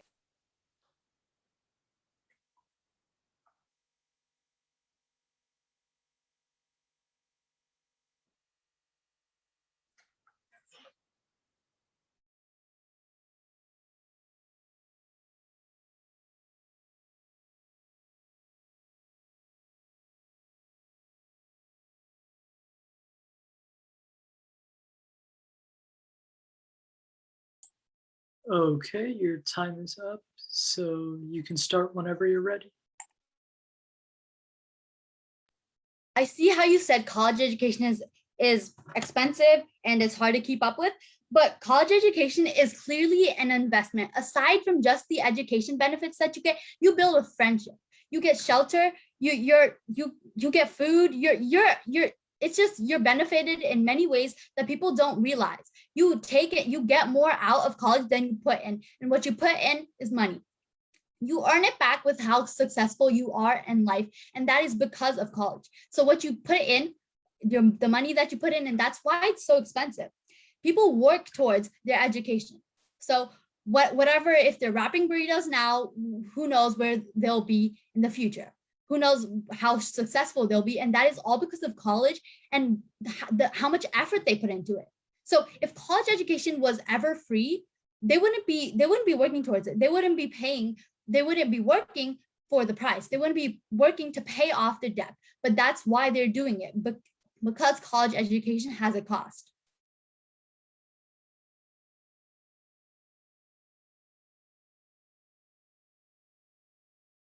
Alrighty, and that was our second to last debate for this topic. Our last debaters for this topic will be Agrani Shahi, who will be speaking in affirmation, and Prasadit Sapagai, who will be speaking in negation of the same topic, should college education be free for everyone? You guys may introduce yourselves.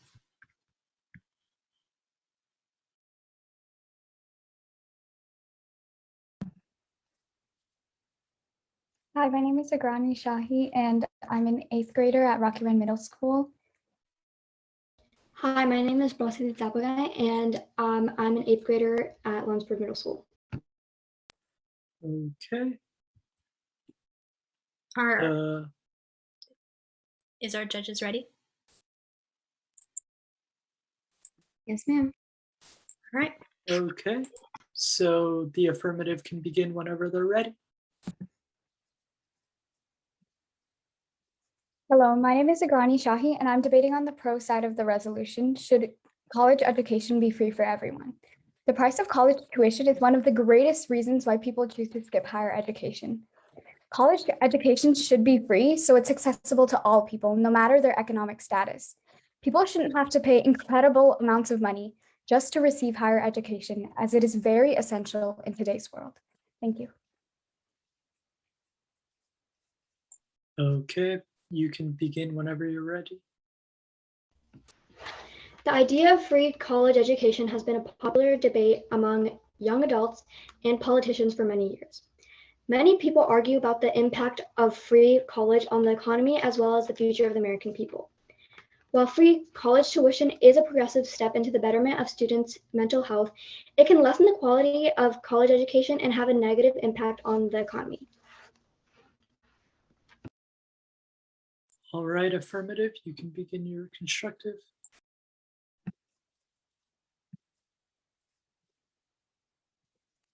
I'm starting off from the first part of my constructive. The American people think that college education is way too expensive.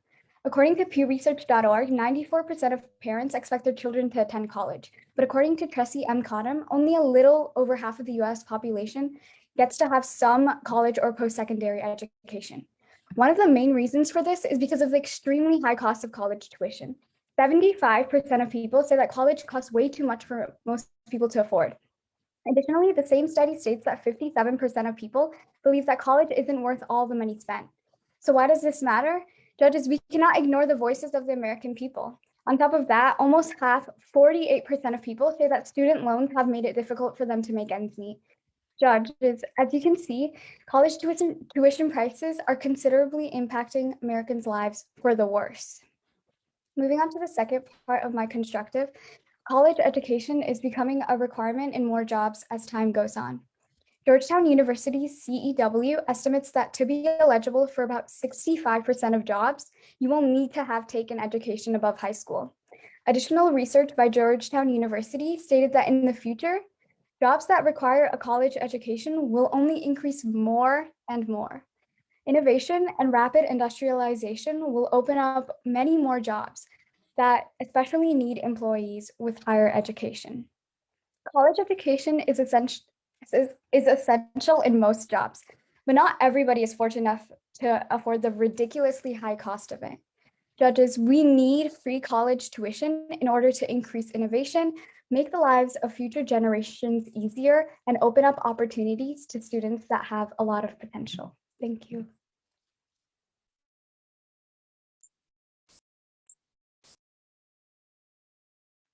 All right, the negation may start their 2-minute constructive speech whenever they're ready. Let's start off with the fact that free college tuition in the United States would worsen the economy. It would take an immense amount of funding from the US government, funding that the US government does not have, and funding that can be used for better causes such as welfare programs.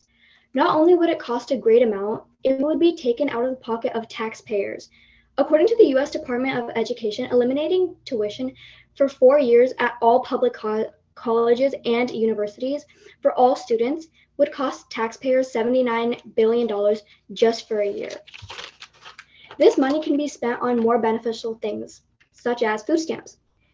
Also, there are many financial aid programs and need-based scholarships for people from low-income households. While there may be a few benefits of free college, many have raised concerns about the impact on the quality of education. Public colleges have the incentive of money. That encourages them to educate their students more efficiently and effectively, which would no longer be the case if college tuition was free. Colleges are motivated to educate their students better if they have money. Without the money, the college education gets worse. This would affect the students in a negative way, as they would not be able to acquire the skills and knowledge necessary to thrive in their chosen field. This would take us a step back in our technological and innovative advancements in the future. Many financial aids and scholarships have been shown to students. Many standardized tests have been put in place to help students with their scholarships, including full ride scholarships.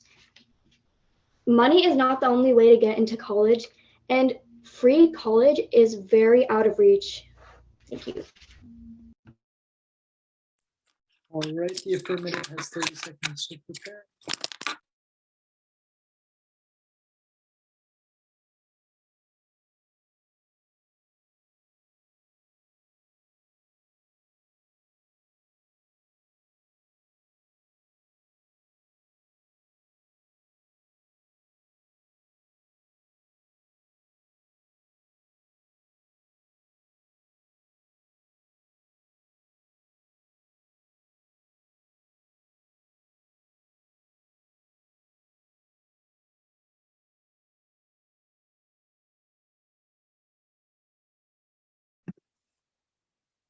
All right, you may begin your 1-minute affirmative rebuttal whenever you're ready.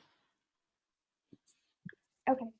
My opponent stated that free college education will worsen schools, but free college education would not lessen the quality of schools because checks and balances of the institutions can make sure the funding is being used properly. My opponent also stated that free college is out of reach, but we are debating why college education should be free, not if it's possible. Additionally, my opponent stated that needy students already get free college. There are college tuition programs for low-income students, but millions more needy people don't meet the residence and income requirements to these programs. My opponent also stated that more taxes would be implied. That would be better for the economy. Making college free would take a huge burden off of millions of people's shoulders and finally give the minority a chance to follow their dreams. Thank you.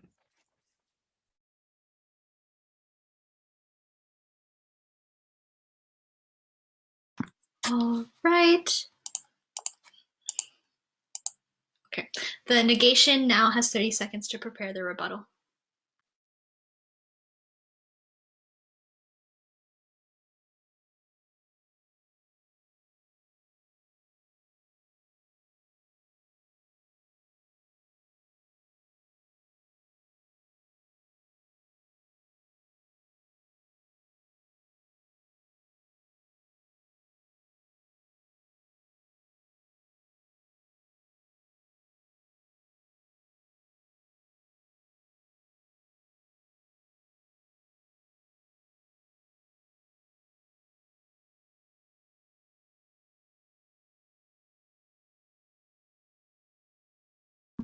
All right, your preparation time is up. You now have 1 minute to rebut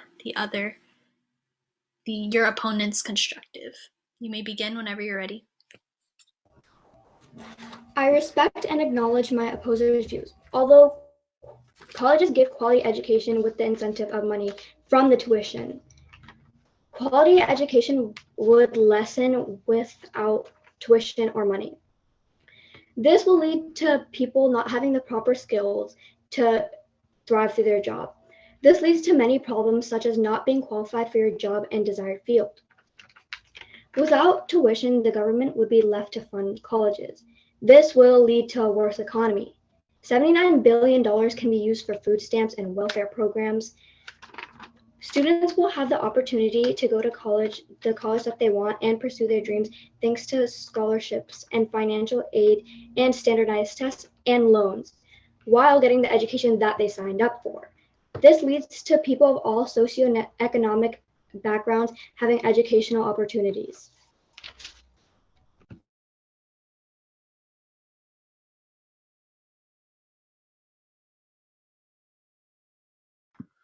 Alrighty, and that is the end of yet another great debate.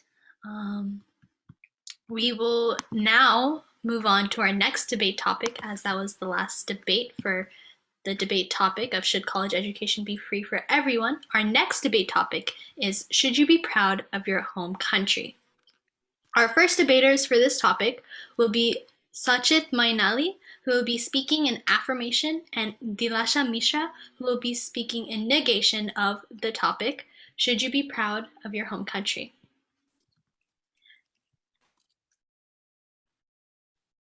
Before we begin, would Sachit Mainali and Dilasha Mishra introduce themselves to us?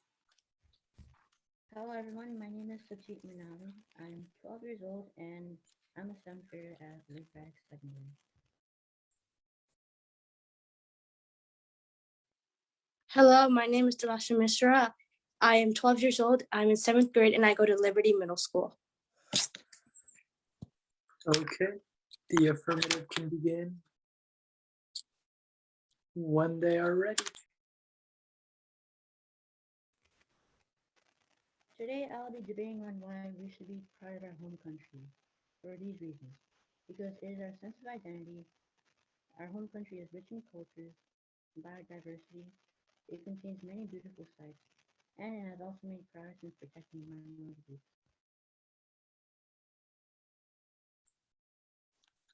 Okay, the negative can begin their opening statement whenever they're ready.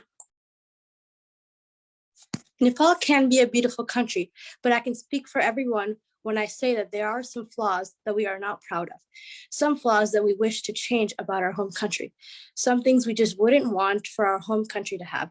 I'm sure you will all agree with me when I say all the facts and flaws that we should not be proud of.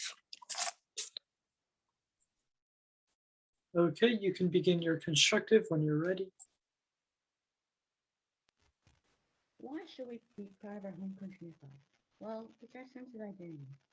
We should be proud that the world's tallest mountain, Sagarmatha, is located in our home country, and the birthplace of Gautam Buddha, is also located in our home country. We should also be very proud of the many cultures and traditions that have been passed on for generations, and the brave Gurkhas that are famous around the whole world, because it's a part of us. Nepal is very rich in culture. It contains over 100 ethnic groups, many religious sites such as the Swayambanath, Pashupatinath, and 4 UNESCO World Heritage Sites. Nepal is a very biodiverse country. Despite covering only 0.1% of the world's global area, it includes 3.2% of the world's flora and 1.1% of the world's fauna, according to the Ministry of Forest and Soil Conservation. Aside from Sagarmatha, there are many other beautiful sites in Nepal, some notable ones being Kanchenjunga and the Radha. Lastly, Nepal has made lots of progress in protecting minority groups. One example of this is when, in 2007, homosexuality in Nepal was legalized. These are things we should be very proud of.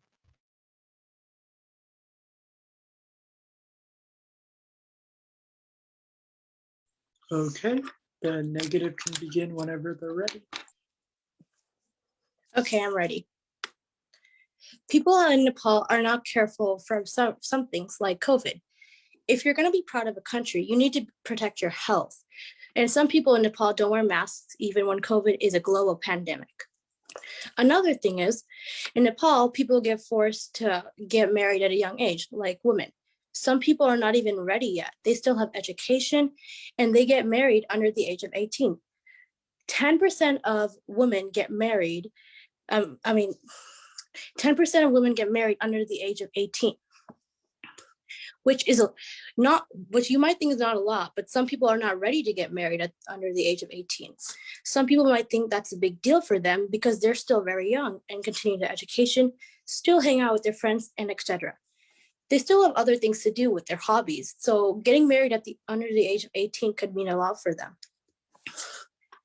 Nepal also has air pollution, which is really bad for you and your health, which could lead to bad health issues, and you could actually die from that, which is not good and something you should not be proud of. That's it. Okay, the affirmative has 30 minutes to prepare. Sorry, 30 seconds, but yes.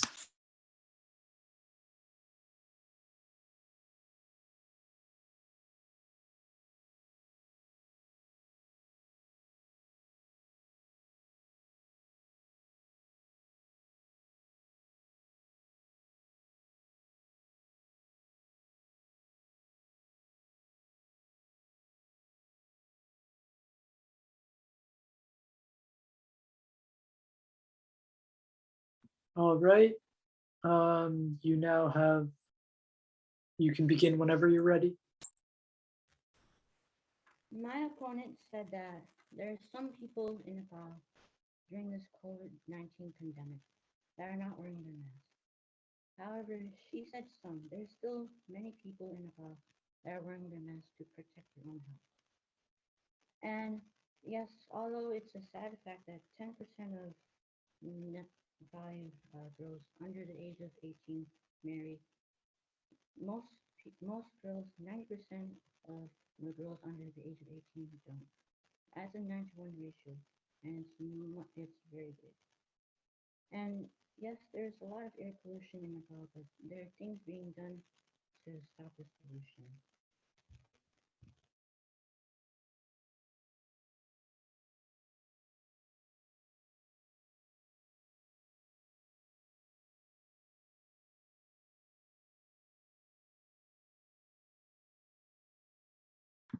All right. Super, take the mic away. Oh wait, no, there's still one more, right? Because there's still one more. Yeah, this is the negative rebuttal. So you have 30 seconds to prepare. Oh my god, that's totally my bad. You now have 30 seconds to prepare.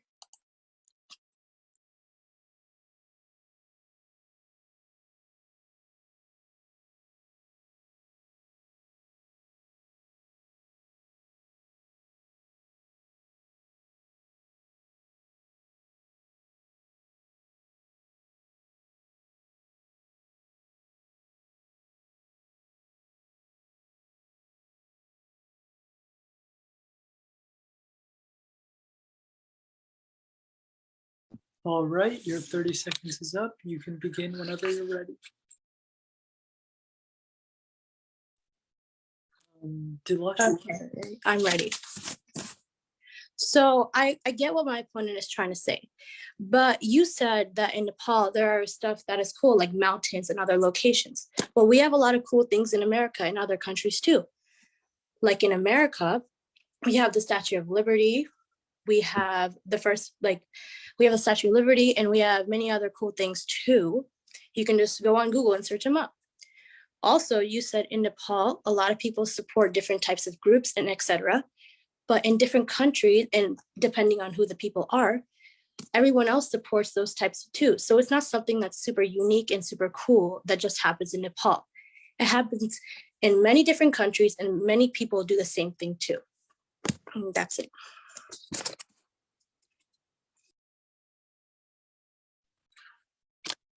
Okay. Another great debate, everyone. I really enjoyed both of your points on both sides of the aisle, but unfortunately, another one of our debaters canceled at the very last minute, and Sachit Mainali has been selected to go twice. So last but absolutely not least, our final debaters for this whole event will be Dina Adhikari, who will be speaking in affirmation, and Sachit Mainali will be speaking in negation of the same topic. Should you be proud of your home country?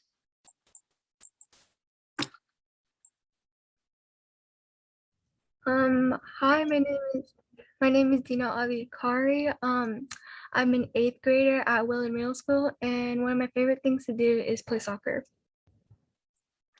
Sachit, can you introduce yourself again? Hi, my name is Dina Adhikari. Sorry, I said Sachit. I don't think my you heard bad. me. Hello everyone, my name is Sachit Manali. I'm 12 years old and I'm a 7th grader at Lake Pride Secondary. Judges, are we ready to begin?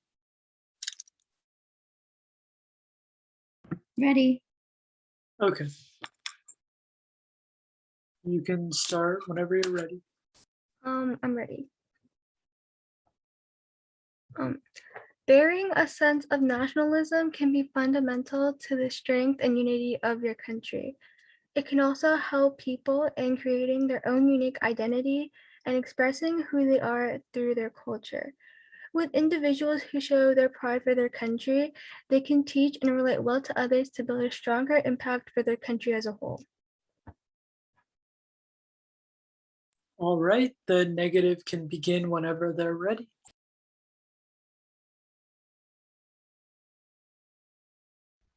Today I'll be debating on why we shouldn't be proud of our home country, Nepal. Because of its political issues, its poverty, its poor education system, its bad pollution problems, and the gender inequality.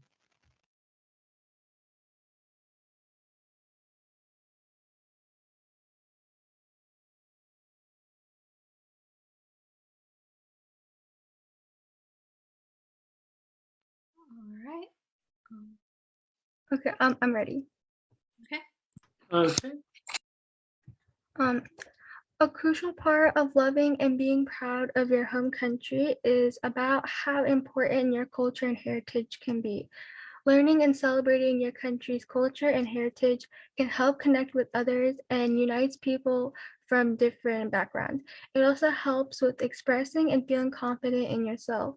In 48 out of 52 countries who participated in an international survey, more than 70% of people said they are proud of their country and culture. Another reason why people should feel proud of their country is because of their history. History can play a big role in why your country is the best.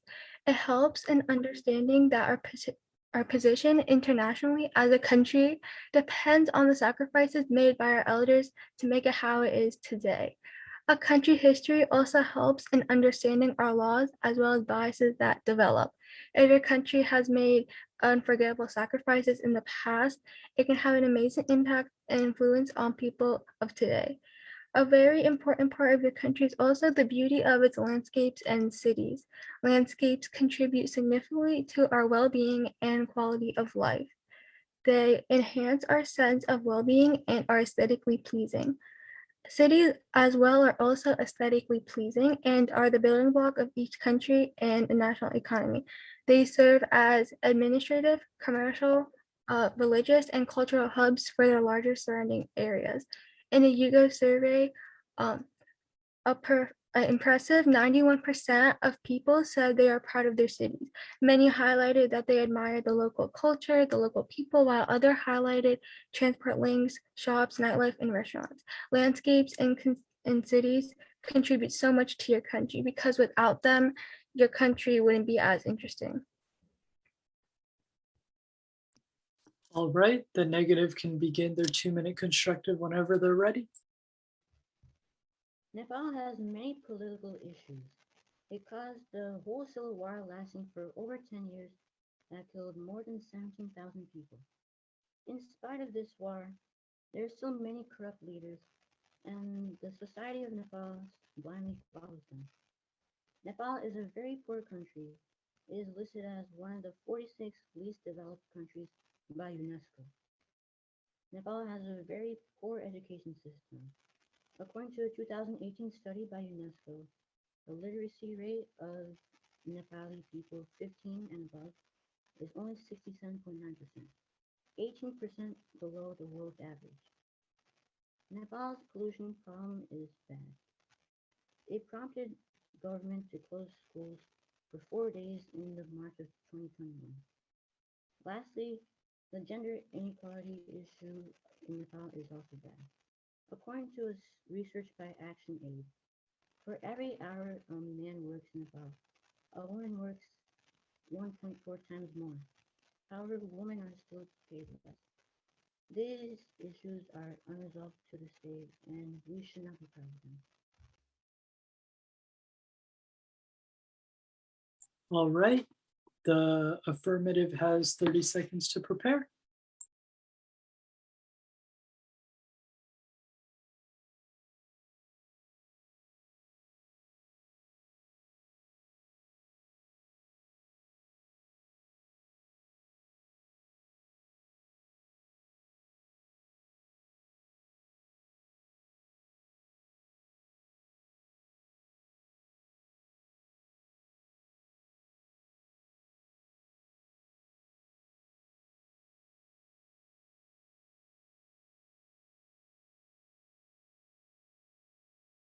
Okay, whenever you're ready, you can begin.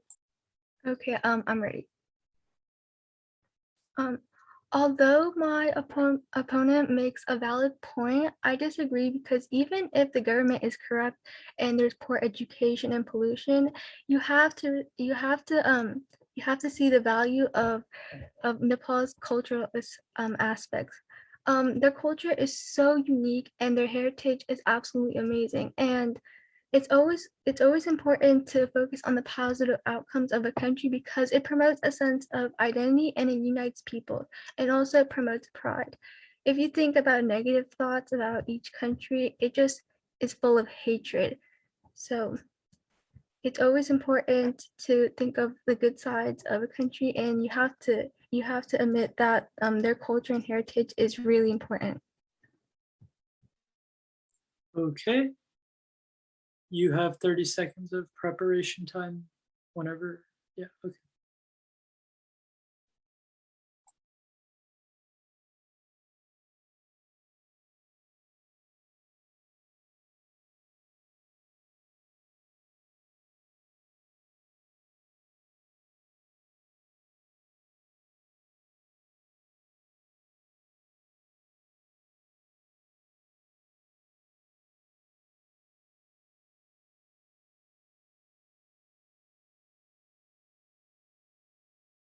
All right, you can begin whenever you're ready. My opponent makes some points about how the culture and heredity in Nepal is very rich.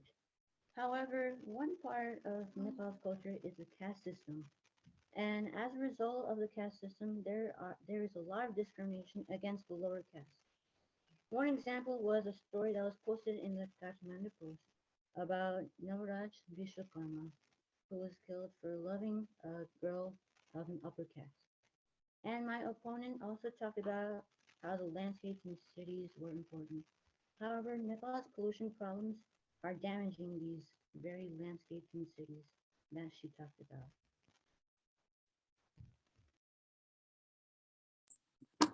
Wow, what a great end to the debates for today. I really enjoyed this final debate. These were all amazing debates, and you all came up with really good contentions. There were so many arguments that I had learned about today, what these were, and at its heart, these were really great conversations which you all had today. Super important to keep on talking and listening to different perspectives on important current issues and events. So keep it up. All right, so now the judges will go into breakout rooms to determine the winners of each debate and the overall winners of the whole event. I am currently sending the judges to breakout rooms. All right. Give me a second.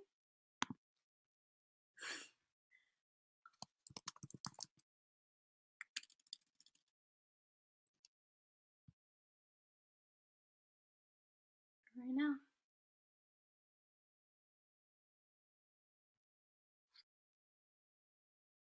All right, so are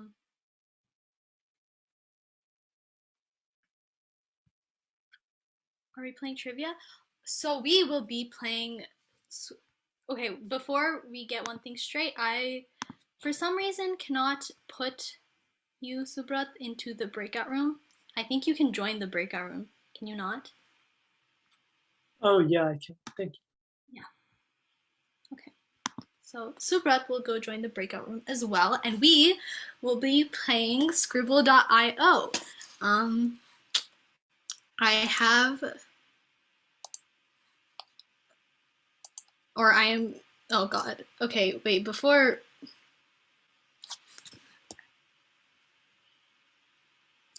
all right, so I'm going to be creating a room. I'll be giving you guys the link, and we will be playing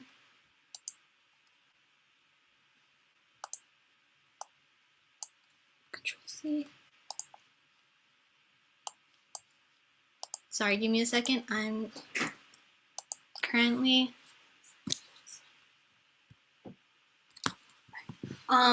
but, okay. Also, sorry about that. I'm currently creating a room, but while I'm creating a room, I would like to show you guys a quick video from our sponsors. Here they are.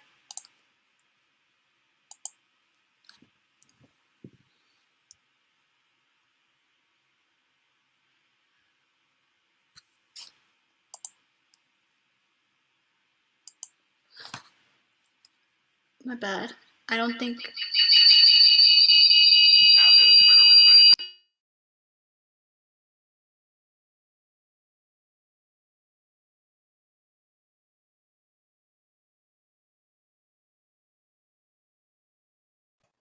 Sorry, I was trying to figure out.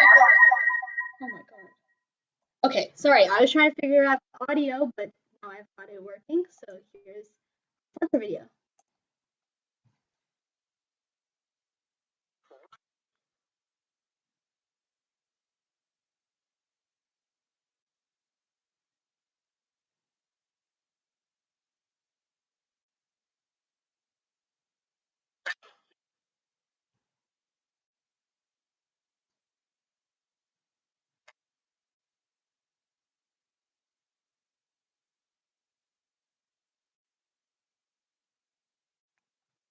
Oh no.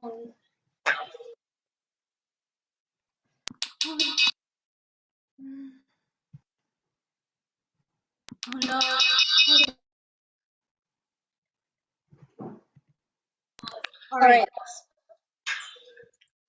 Okay, sorry, that's my bad. Let me try. For some reason, my audio is not working, so I will try it from here. Okay. There we go. All right, we'll try it from here. Let me know if you guys can hear the sponsor video.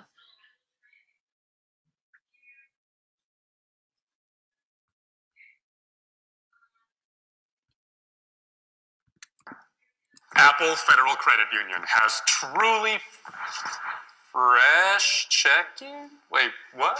Oh, free! That's good. Apple Federal Credit Union has over 20 branches in Northern Virginia. Here. And you won't believe the great rates for auto loans. And mortgages, too. Great banking, great people. But we're still working on the advertising. We're not just for teachers anymore. AppleFCU.org. Awesome. So our sponsor video has... Sorry about that. I have a personal thing to attend to.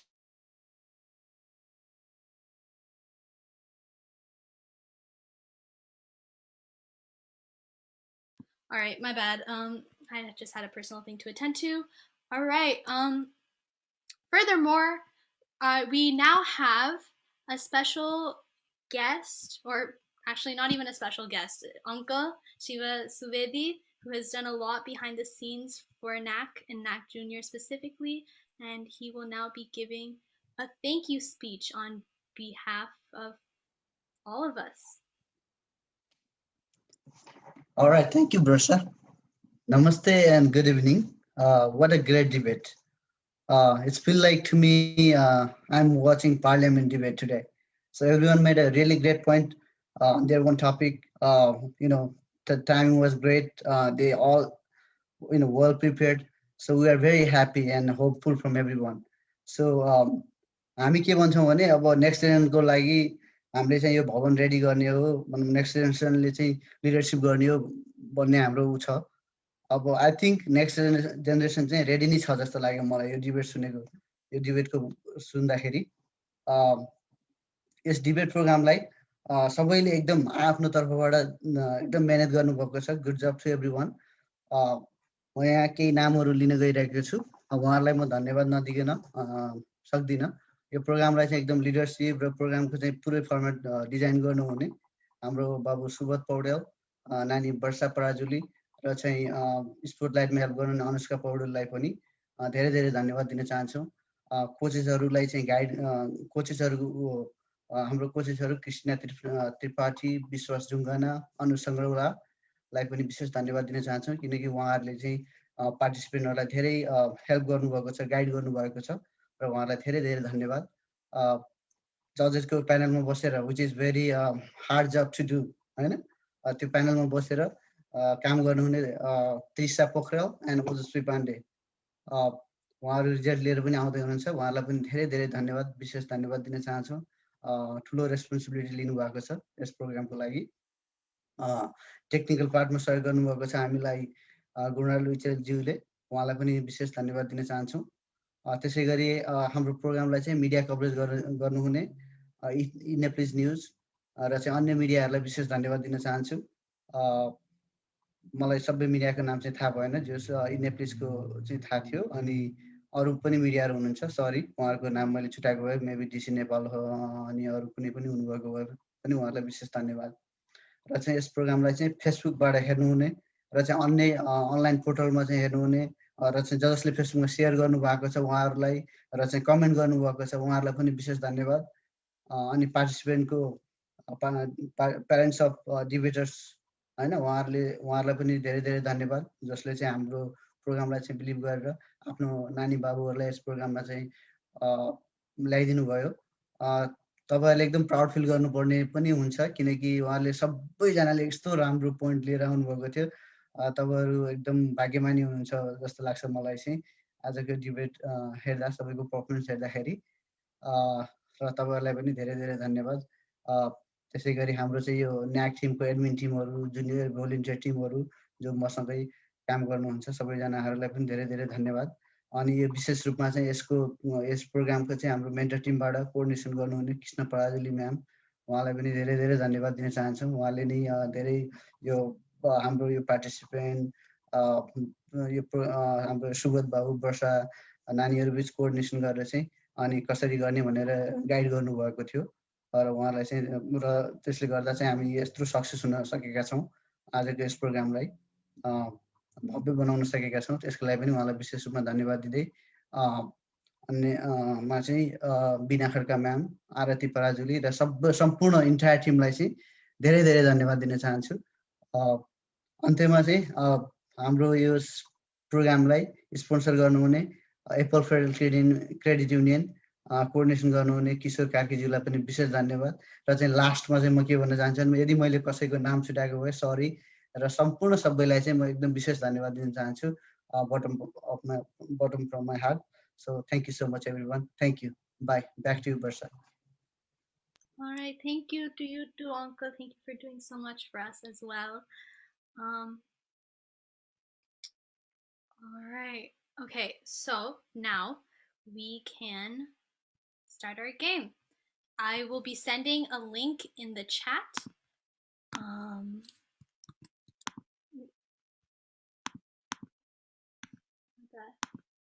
I'll be sending a link in the chat if everyone could join that, and we can play some Scribble.io while the judges are still coming back with their results.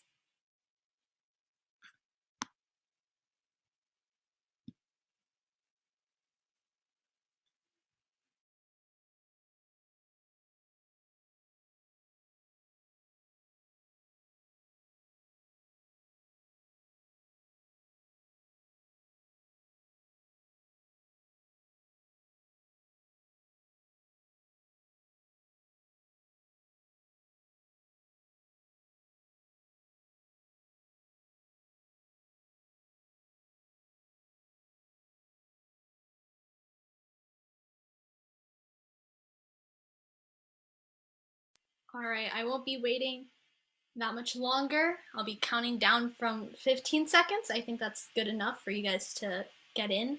And from there, we will start the game. If anybody else decides to join, they can. All right.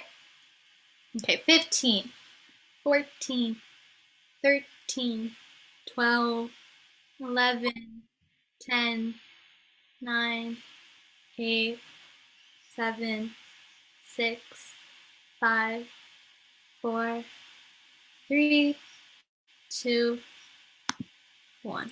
All right, let's start it. Okay.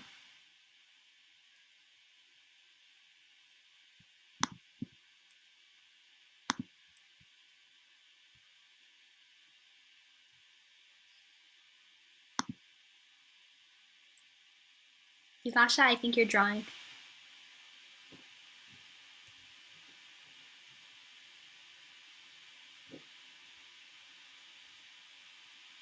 Yvasha? Hello? Are you here?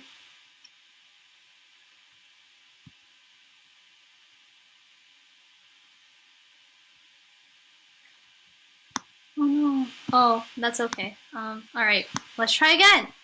Okay, this is something new, so I'm hoping it works. If not, we can do some normal. Awesome, okay.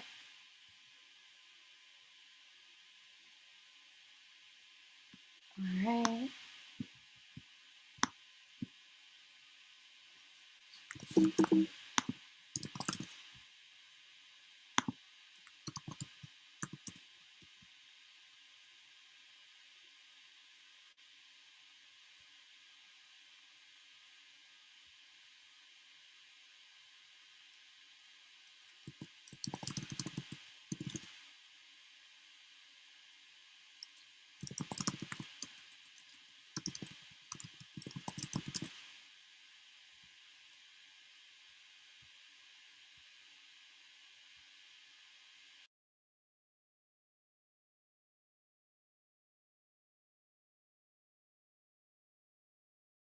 How do you guys know these words? All right.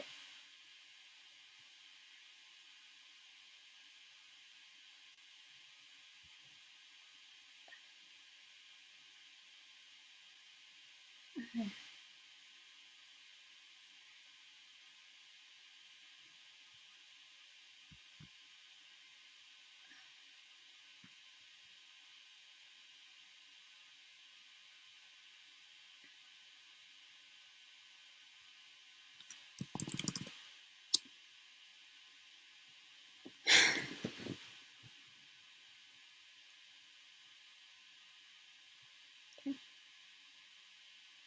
Oh, I think some of us couldn't get in.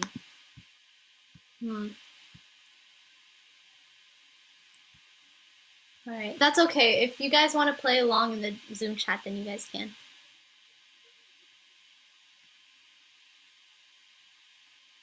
I got it.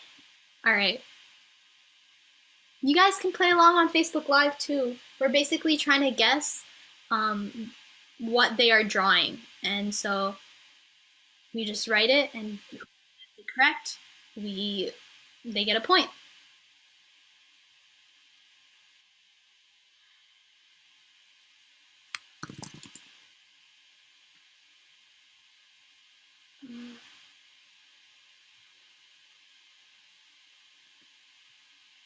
What is that?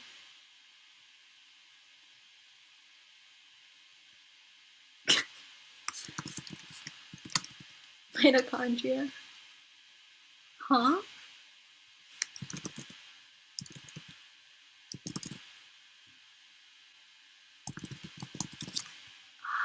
I see. Okay.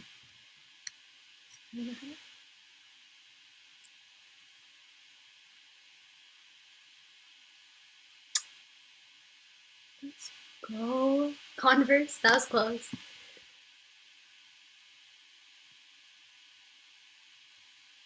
All right.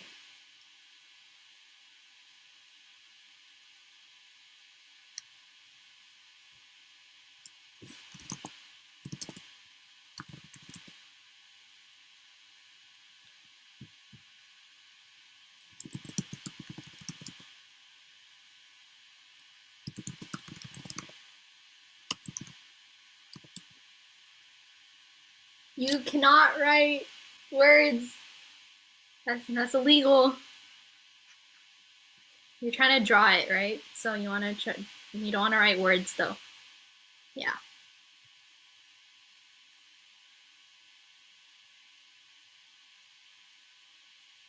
All right, I think our judges are our judges back? Yeah. All right. You guys can continue the game if you guys can continue the game on your own time, but I think it is now time for the results. I'm sorry, I'm trying to. For the sponsor video, I think, before the results. Oh,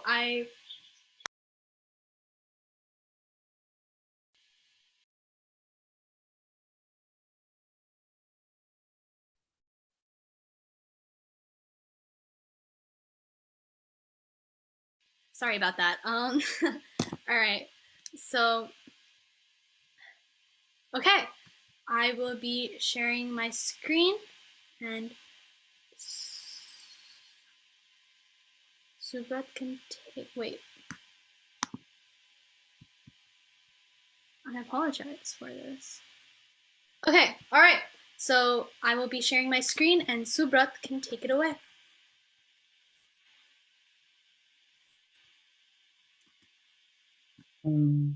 Is your screen? Yeah, I'll wait until you share your screen. Is that good? All right, we've already shown the sponsor video, and we've done. Oh, yeah. So. Sorry, I just didn't see it. I guess because I was in the breakout room. But yeah,